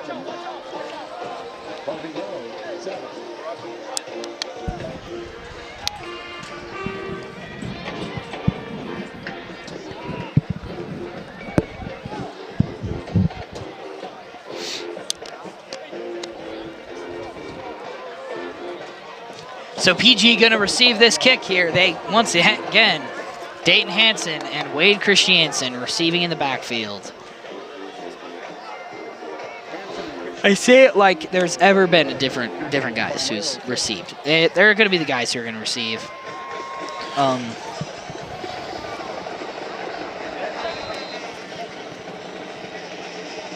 And the kickoff for another possession for PG. They did not call a fair catch, and Hansen ran out of bounds at the 26. And if you notice here, every single helmet now has a blue stripe on it, but the first game, I could have sworn that half the helmets were just straight white. They were just blank, and then the other half, I feel as though had stripes on them. Oh, yeah. I was thinking of the Viking pattern we used to have. Yes, those were cool. I liked those. It's good to always mix it up, though. I'm assuming they replaced most of the helmets this year then.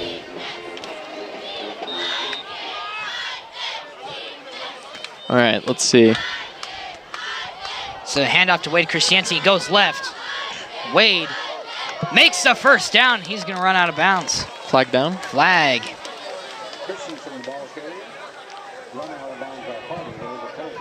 Jack, what do you think that flag was right here? I wasn't able to quite see what it was. What do you think the flag was? I'm actually not sure. I honestly have no clue. It's had to do something. Late hit from Maple Mountain out of bounds. 15-yard penalty and a Viking first down. So this could be an opportunity to score here. And PG could lower the lead. And I think that chipping away at it, because we still got a fourth quarter to go. And, you know, the final 3 minutes of the second half, or the first half, they took forever to happen. It takes a few Maple Mountain mistakes. Handoff to Wade Christiansen once again, and he is quickly apprehended and pushed back 5 yards. 25 is the ball carrier, getting stopped by Wolfram, head coach Gino. Lost the yard on the play. Jacobson looks for the play.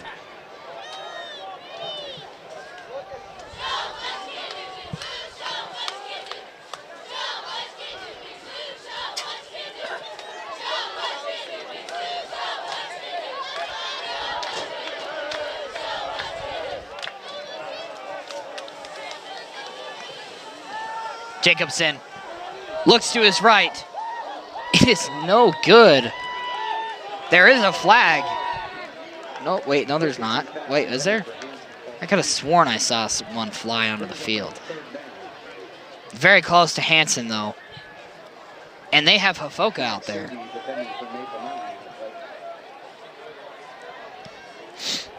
I'm not... Okay, they got Jacobson going back out as well. I was going to say that I think that having Hafoka take the snap would not be the most advised decision. Why is that, Jack? Because that has been short game plays, essentially. This isn't Hail Mary formation, but it's kind of close. Trips on the right, single on the left. And a timeout from Vikings. The Vikings. And Pleasant Grove takes their second of the half here, and we're going to take a little bit of a commercial break here, and so we will join you back in just a few minutes.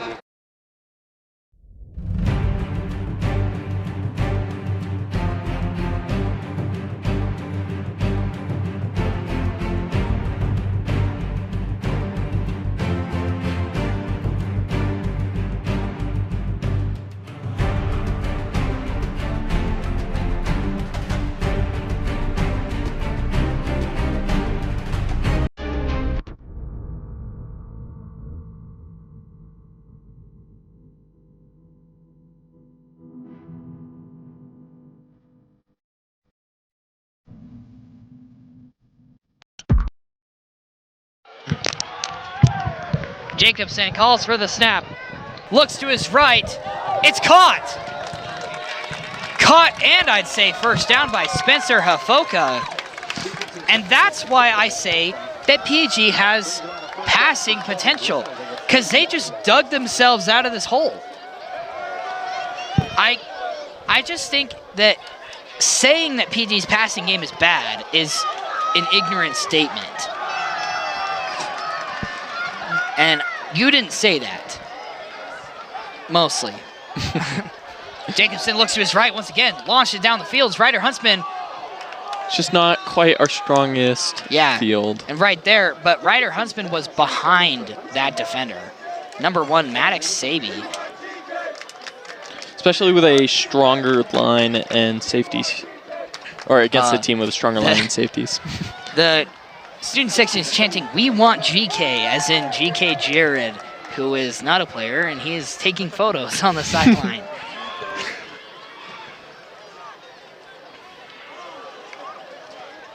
Handoff to Wade Christiansen. He goes left. Multiple blocks for him. Can he make it? 1 or 2 yard gain on that play. Lots of running involved. However, still, just didn't really go that great.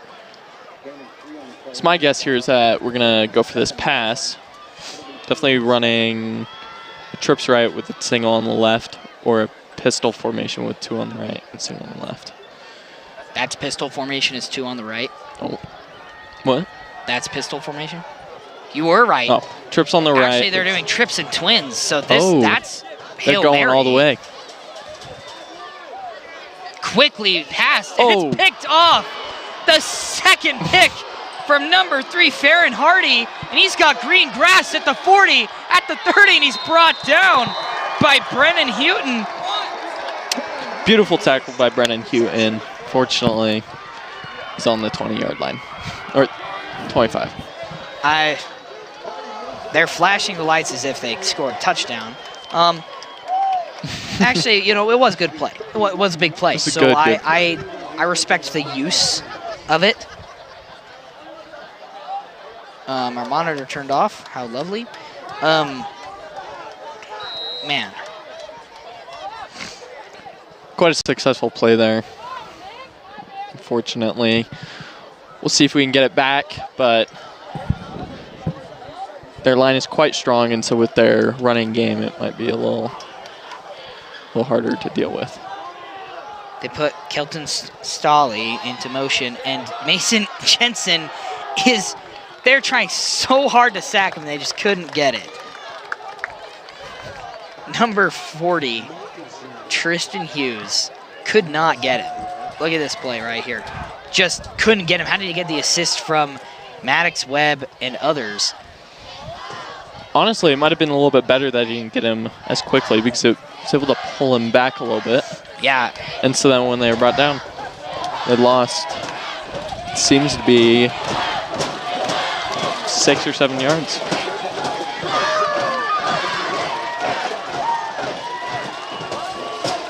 Timeout from Maple Mountain. Or, sorry, not timeout, fourth quarter. I honestly forgot we were in the third quarter.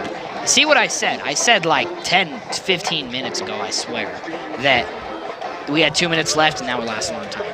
And PG looked like they went all in on that play, but being in Hail Mary gives us not enough linemen. It really doesn't, because their line is a little bit bigger than ours.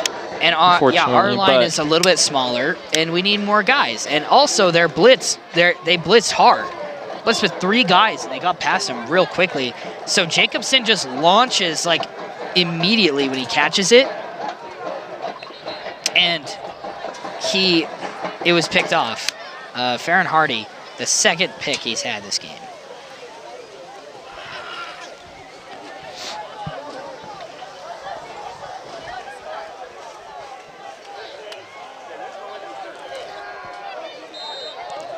So the Vikings still down 20. Jensen puts man in motion, looks to his left. Jensen rolls out. There's a flag of holding, I assume. Jensen launches it out of bounds. Holding on the offense. Holding on the offense. That was blatantly obvious. It was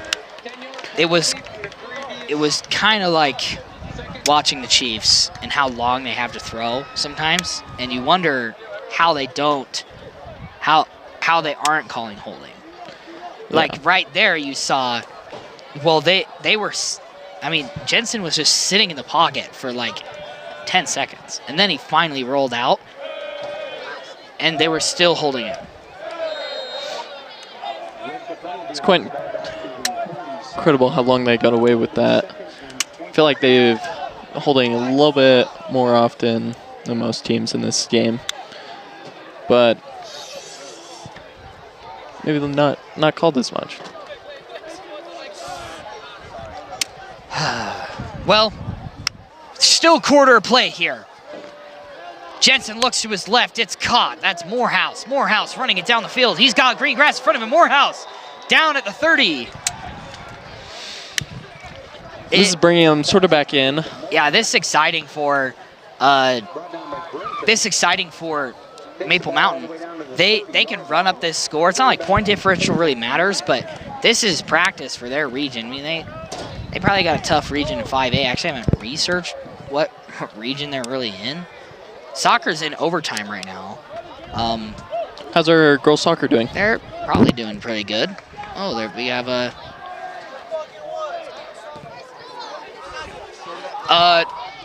Mason Jensen running it out of bounds.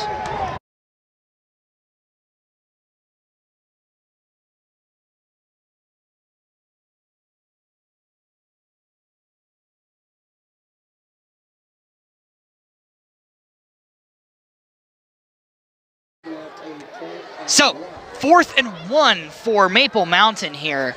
I really thought that they were going to score it. Girls soccer. I'm going to check in. How are they doing here?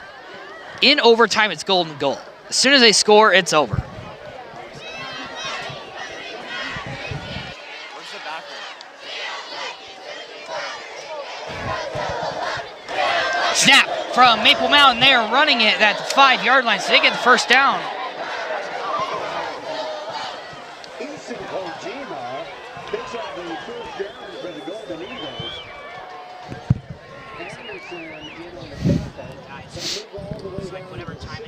beautiful play.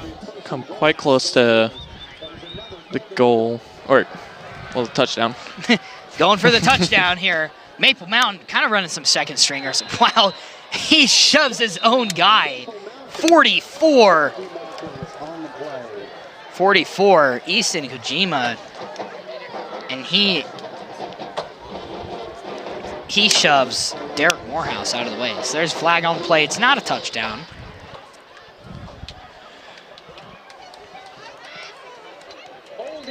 Holding. Offense, number 50. Not listed. Wow, I don't know how that happens so much. Called for it again. It could just be what string this player was. Might not have originally been a starter within the past couple games.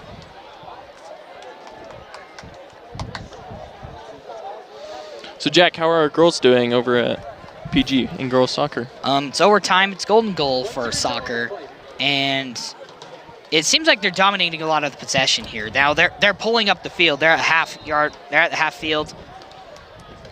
They're in the center. It's a 4-on-5. Jordan Farr just called for it. She has it. Now there's more players, and they served it into the middle. And it is. Wow. Sorry, I don't even know how to commentate because I have no idea what any of the players' names are. Well, I know the players. I just don't know their numbers. Basically, they lobbed it in to the goal box, and that is an opportunity for them to, get a header, get a strike, any kind of strike. But Lehigh kicked it out of bounds. But PG's like they have a lot of possession here.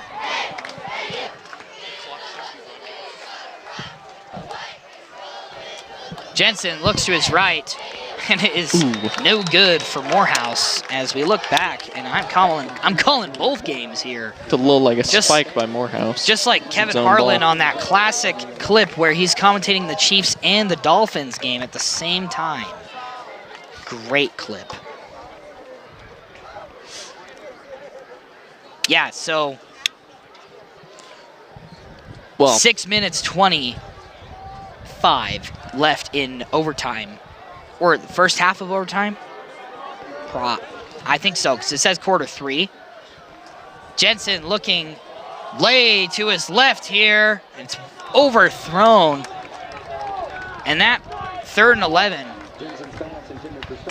So Jensen, now he's going to be 4th and goal, and they're probably just going to opt for a field goal here. Looks already like they're setting it up for that field goal. We've been quite successful with, I believe, 2 field goals, right, Jack? Already in the first half of the game.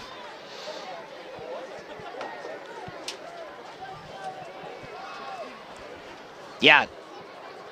Maple Mountains, this is their 4th field goal, like you said, and it's blocked by PG. Great job by PG. Brody Downs.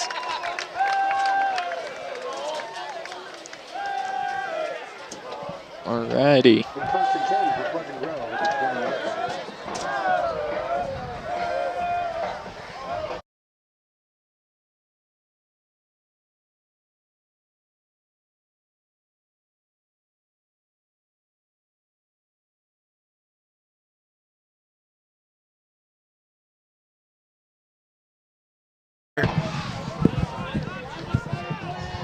Lehigh takes it back from PG at center field. Sorry, there's also a football game going on. Lehigh in a dangerous position. Maple Mountain. Well, no, I'm talking about soccer here. Okay. Sorry, my bad. I'm calling both games. Soccer, play never stops in soccer, and that's what I love about it. The girls in a dangerous position, across into the middle, and it's taken by Lehigh's goalkeeper. And a girl is down in the goal box.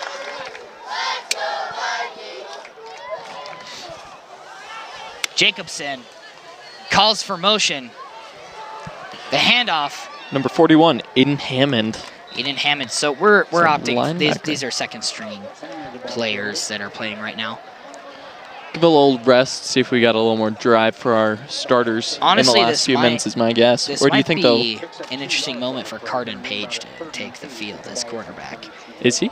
He is the JV quarterback. He's listed as a wide receiver. So that is definitely inside the goal box. Wait, maybe not. Almost there. But if it is a foul and it's right outside the goal box, it's still a free kick. And PG is sacked and it's fumbled, and Maple Mountain recovers it at the 15. And this is just getting miserable and a half.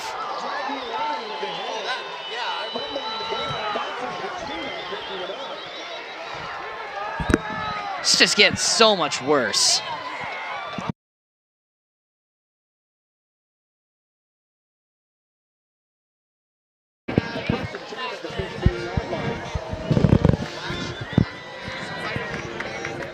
Well, Jack, if Maple Mountain here gets this touchdown, I think that might be the final nail in the box. The dagger is in the heart.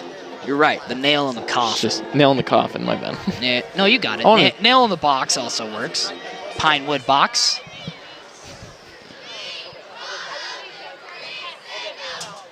It's a sack for Pleasant Grove. Brody Downs once again.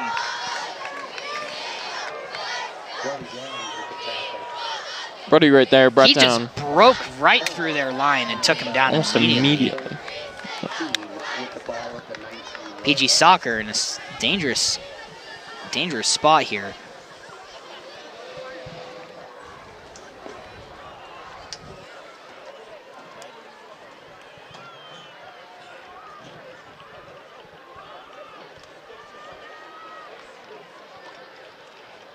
Here we go, they have a breakaway.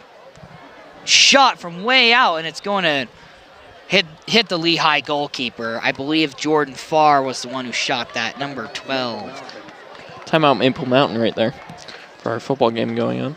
Header from PG. Less of a header, looked more like it just hit him in the face. We're going to go to commercial here just for a minute. We'll see you back. Don't you worry.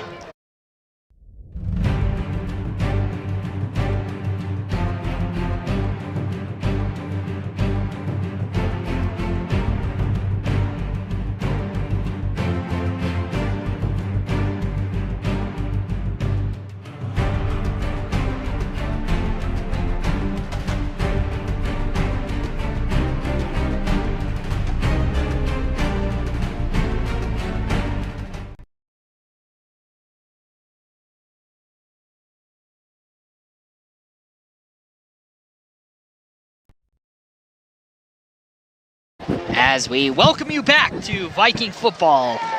Maple Mountain, as you know, recovered a fumble. It is 2nd and 14 for them after the sack from Brody Downs on their first play. Brody Downs, the blitz, almost gets right through.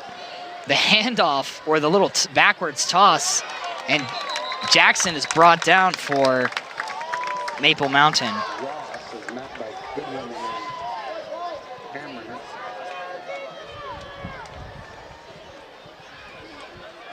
Savannah Facer is goal kicking. I don't know how to say that. It's a goal kick. Lehigh. It's a 2 versus 5. Now it's 4 on 6. Serves it into the middle. Savannah Facer jumps on the ball almost immediately. Savannah Facer's only a sophomore here, and PG's going to sack. It's a beautiful sack right there. Yeah, broke through almost immediately on that. Had their quarterback jumping around back there, trying to weave in and out. Field goal. This is a 35-yarder. Throw in from PG goes way far, and it's another throw in for PG. So it goes about 20 yards, and then it's field goal. There aren't even refs under it. Why are there no refs underneath the I don't know. That would have been the one to have refs in, since it was so far. Yeah, it was pretty very close. Far. It It was good, though. So, Maple Mountain 30, Pleasant Grove 7.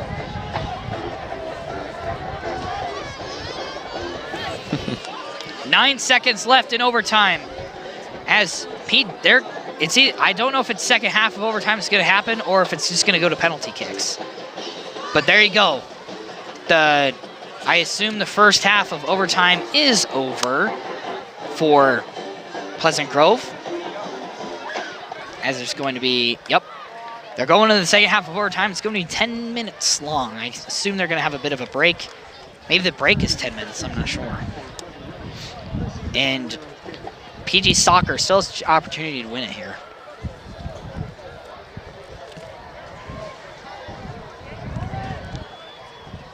Wade Christiansen and Dayton Hansen in the backfield. Going to run it back here, receive for Pleasant Grove. I almost said Maple Mountain. That was really awkward.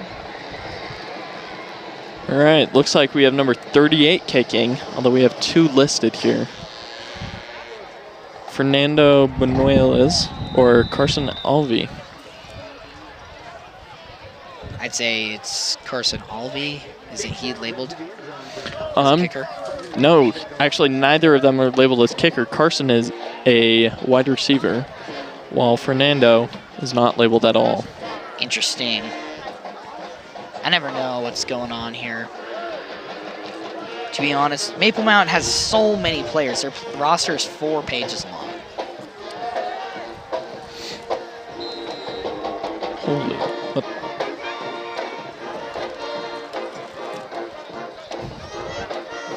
Only a few of their players, though, are marked with positions, which is a little odd. And they have a lot of players not marked with their grades. They threw a flag. Or numbers. Oh, sideline warning. Would that be on? Coach Walk getting angry at the referee.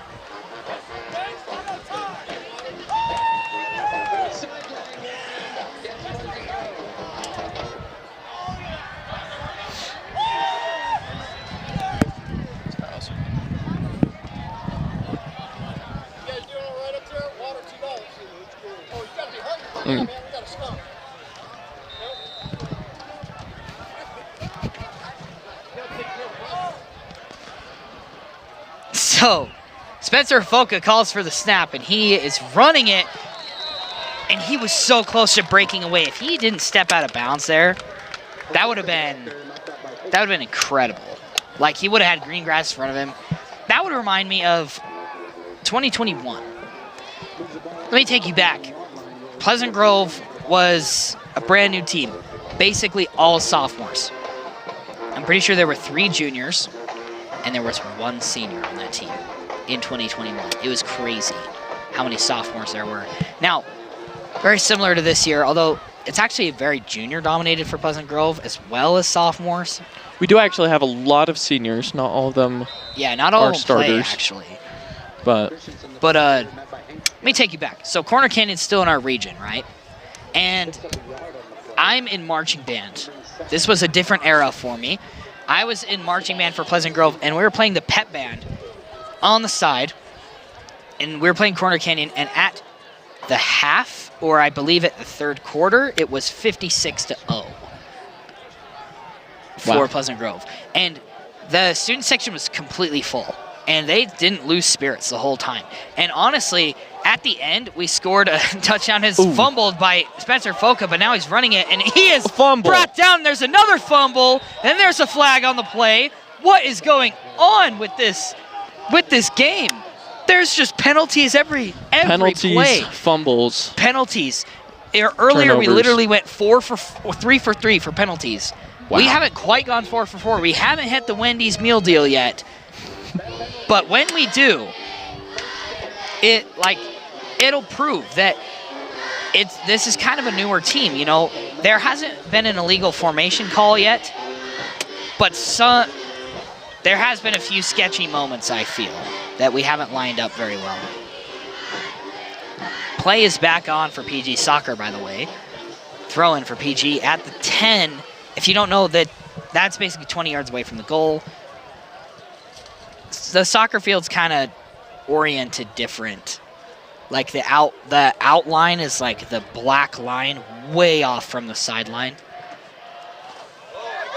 Oh, and it's fumble. recovered. So after the fumble, there's a fumble, and Brody Downs recovers it. Incredible for PG. Can we score? Make this less of a sort of miserable game. Still a lot of fans here sitting here in the front. Oh, looks like we're getting that first down, even though it was a little contested with it being so close.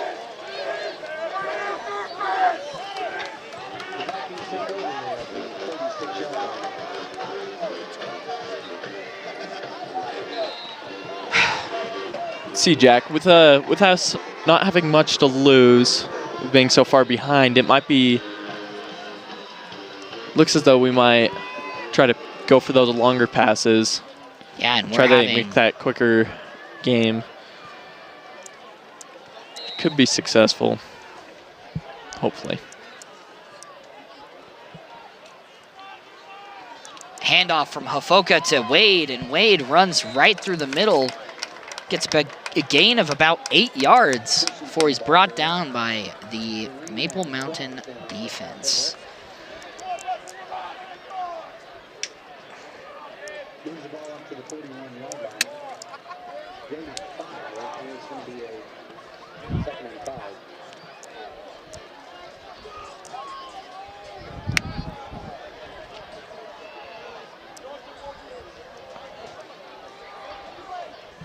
Right, my guess is we're going handoff to the left. Hafoka on the catches side. the snap. It was high, but it's handed off to Wade once again. Makes probably 1 more yard gain. Now it's going to be 3rd and 1. 3rd and 2, probably, actually.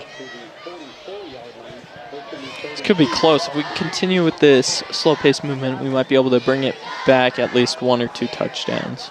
If we can get another turnover. After, of course, a touchdown.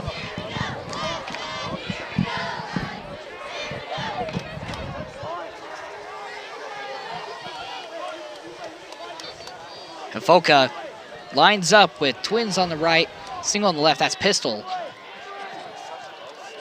Hafoka runs it. Hafoka's got grass in front of him, and he goes about brought down by 15 3 or 4 yards. players. Yeah, but he is hit pretty hard, just like you said.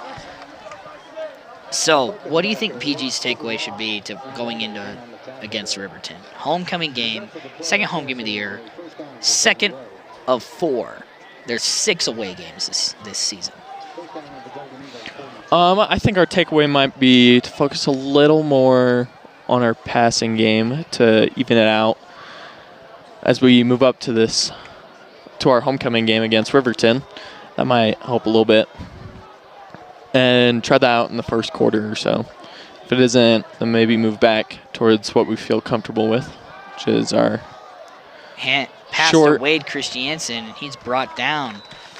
Short passes and handoffs. Shot by Pleasant Grove, just off the hands of the goalkeeper. It's going to be a corner kick. So this is interesting here. Corner kicks, if you don't know soccer, are a unique opportunity where it's kicked from the corner, but it's served in a way that is very easy for someone to head the ball into the goal, as well as possibly pass it out for an open shot, basically a free kick. Corner is in. The header, oh my goodness, almost in.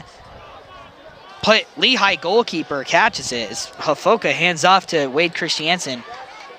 And he stiff arms, and he's gonna run into the 10-yard area. I don't even know what to call it. Just passes the line of scrimmage.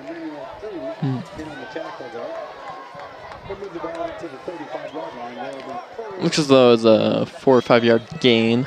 There's potential. All really depends on this next play.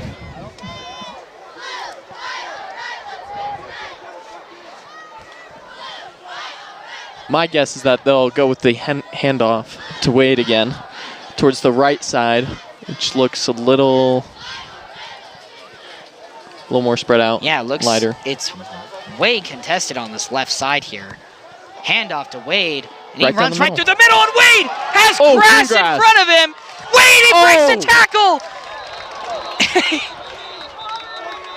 Is he brought down or does he fumble it? Brought down. If it's brought down, okay. Right here. Boom, he's down, but the ball comes out of his hands, but that is after the play is over.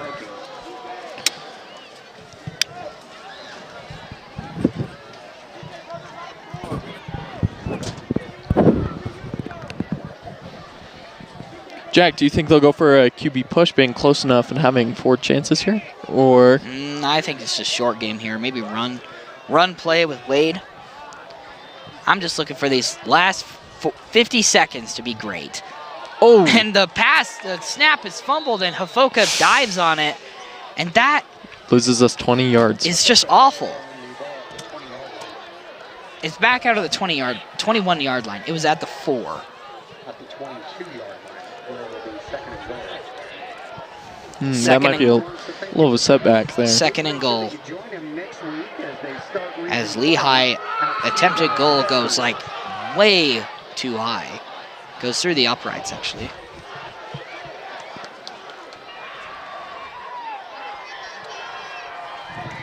Hafoka looks in front of him, looks to his left, launches it down the field, and that's Brennan Houghton. Oh! And it was almost there.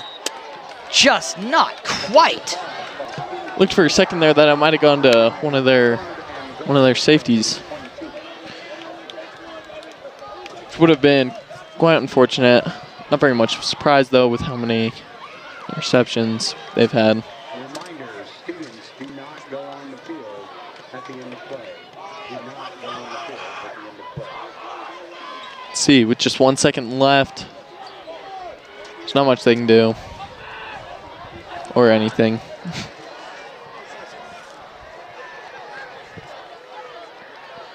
Hafoka, third and goal. Launch it down the field once again. It's Ryder Huntsman, and it's intercepted by Maple Mountain. And that is one way to end a game. And the clock hits 0. Not there. And what a way for this historically sad game to end for PG. But keep your heads high, folks. We will be going into next week, a home game versus Riverton, a game that we could possibly win. There's nothing to say about the post-game show. Teddy, do you want to add anything else or what? Not really. Let's just hope that we can bring our spirits back up as we move into this next week, with it being homecoming. Maybe a little more home field advantage. And I just want to say, don't tune out of PGSN. Go to the girls' soccer game right now. There's 55 seconds left, still in overtime, so it's most likely going to be a penalty shootout. Anyways, this has been PGSN Viking Football. I'm Jack Barnard. And I'm Teddy Summerall. And this is PGSN signing off.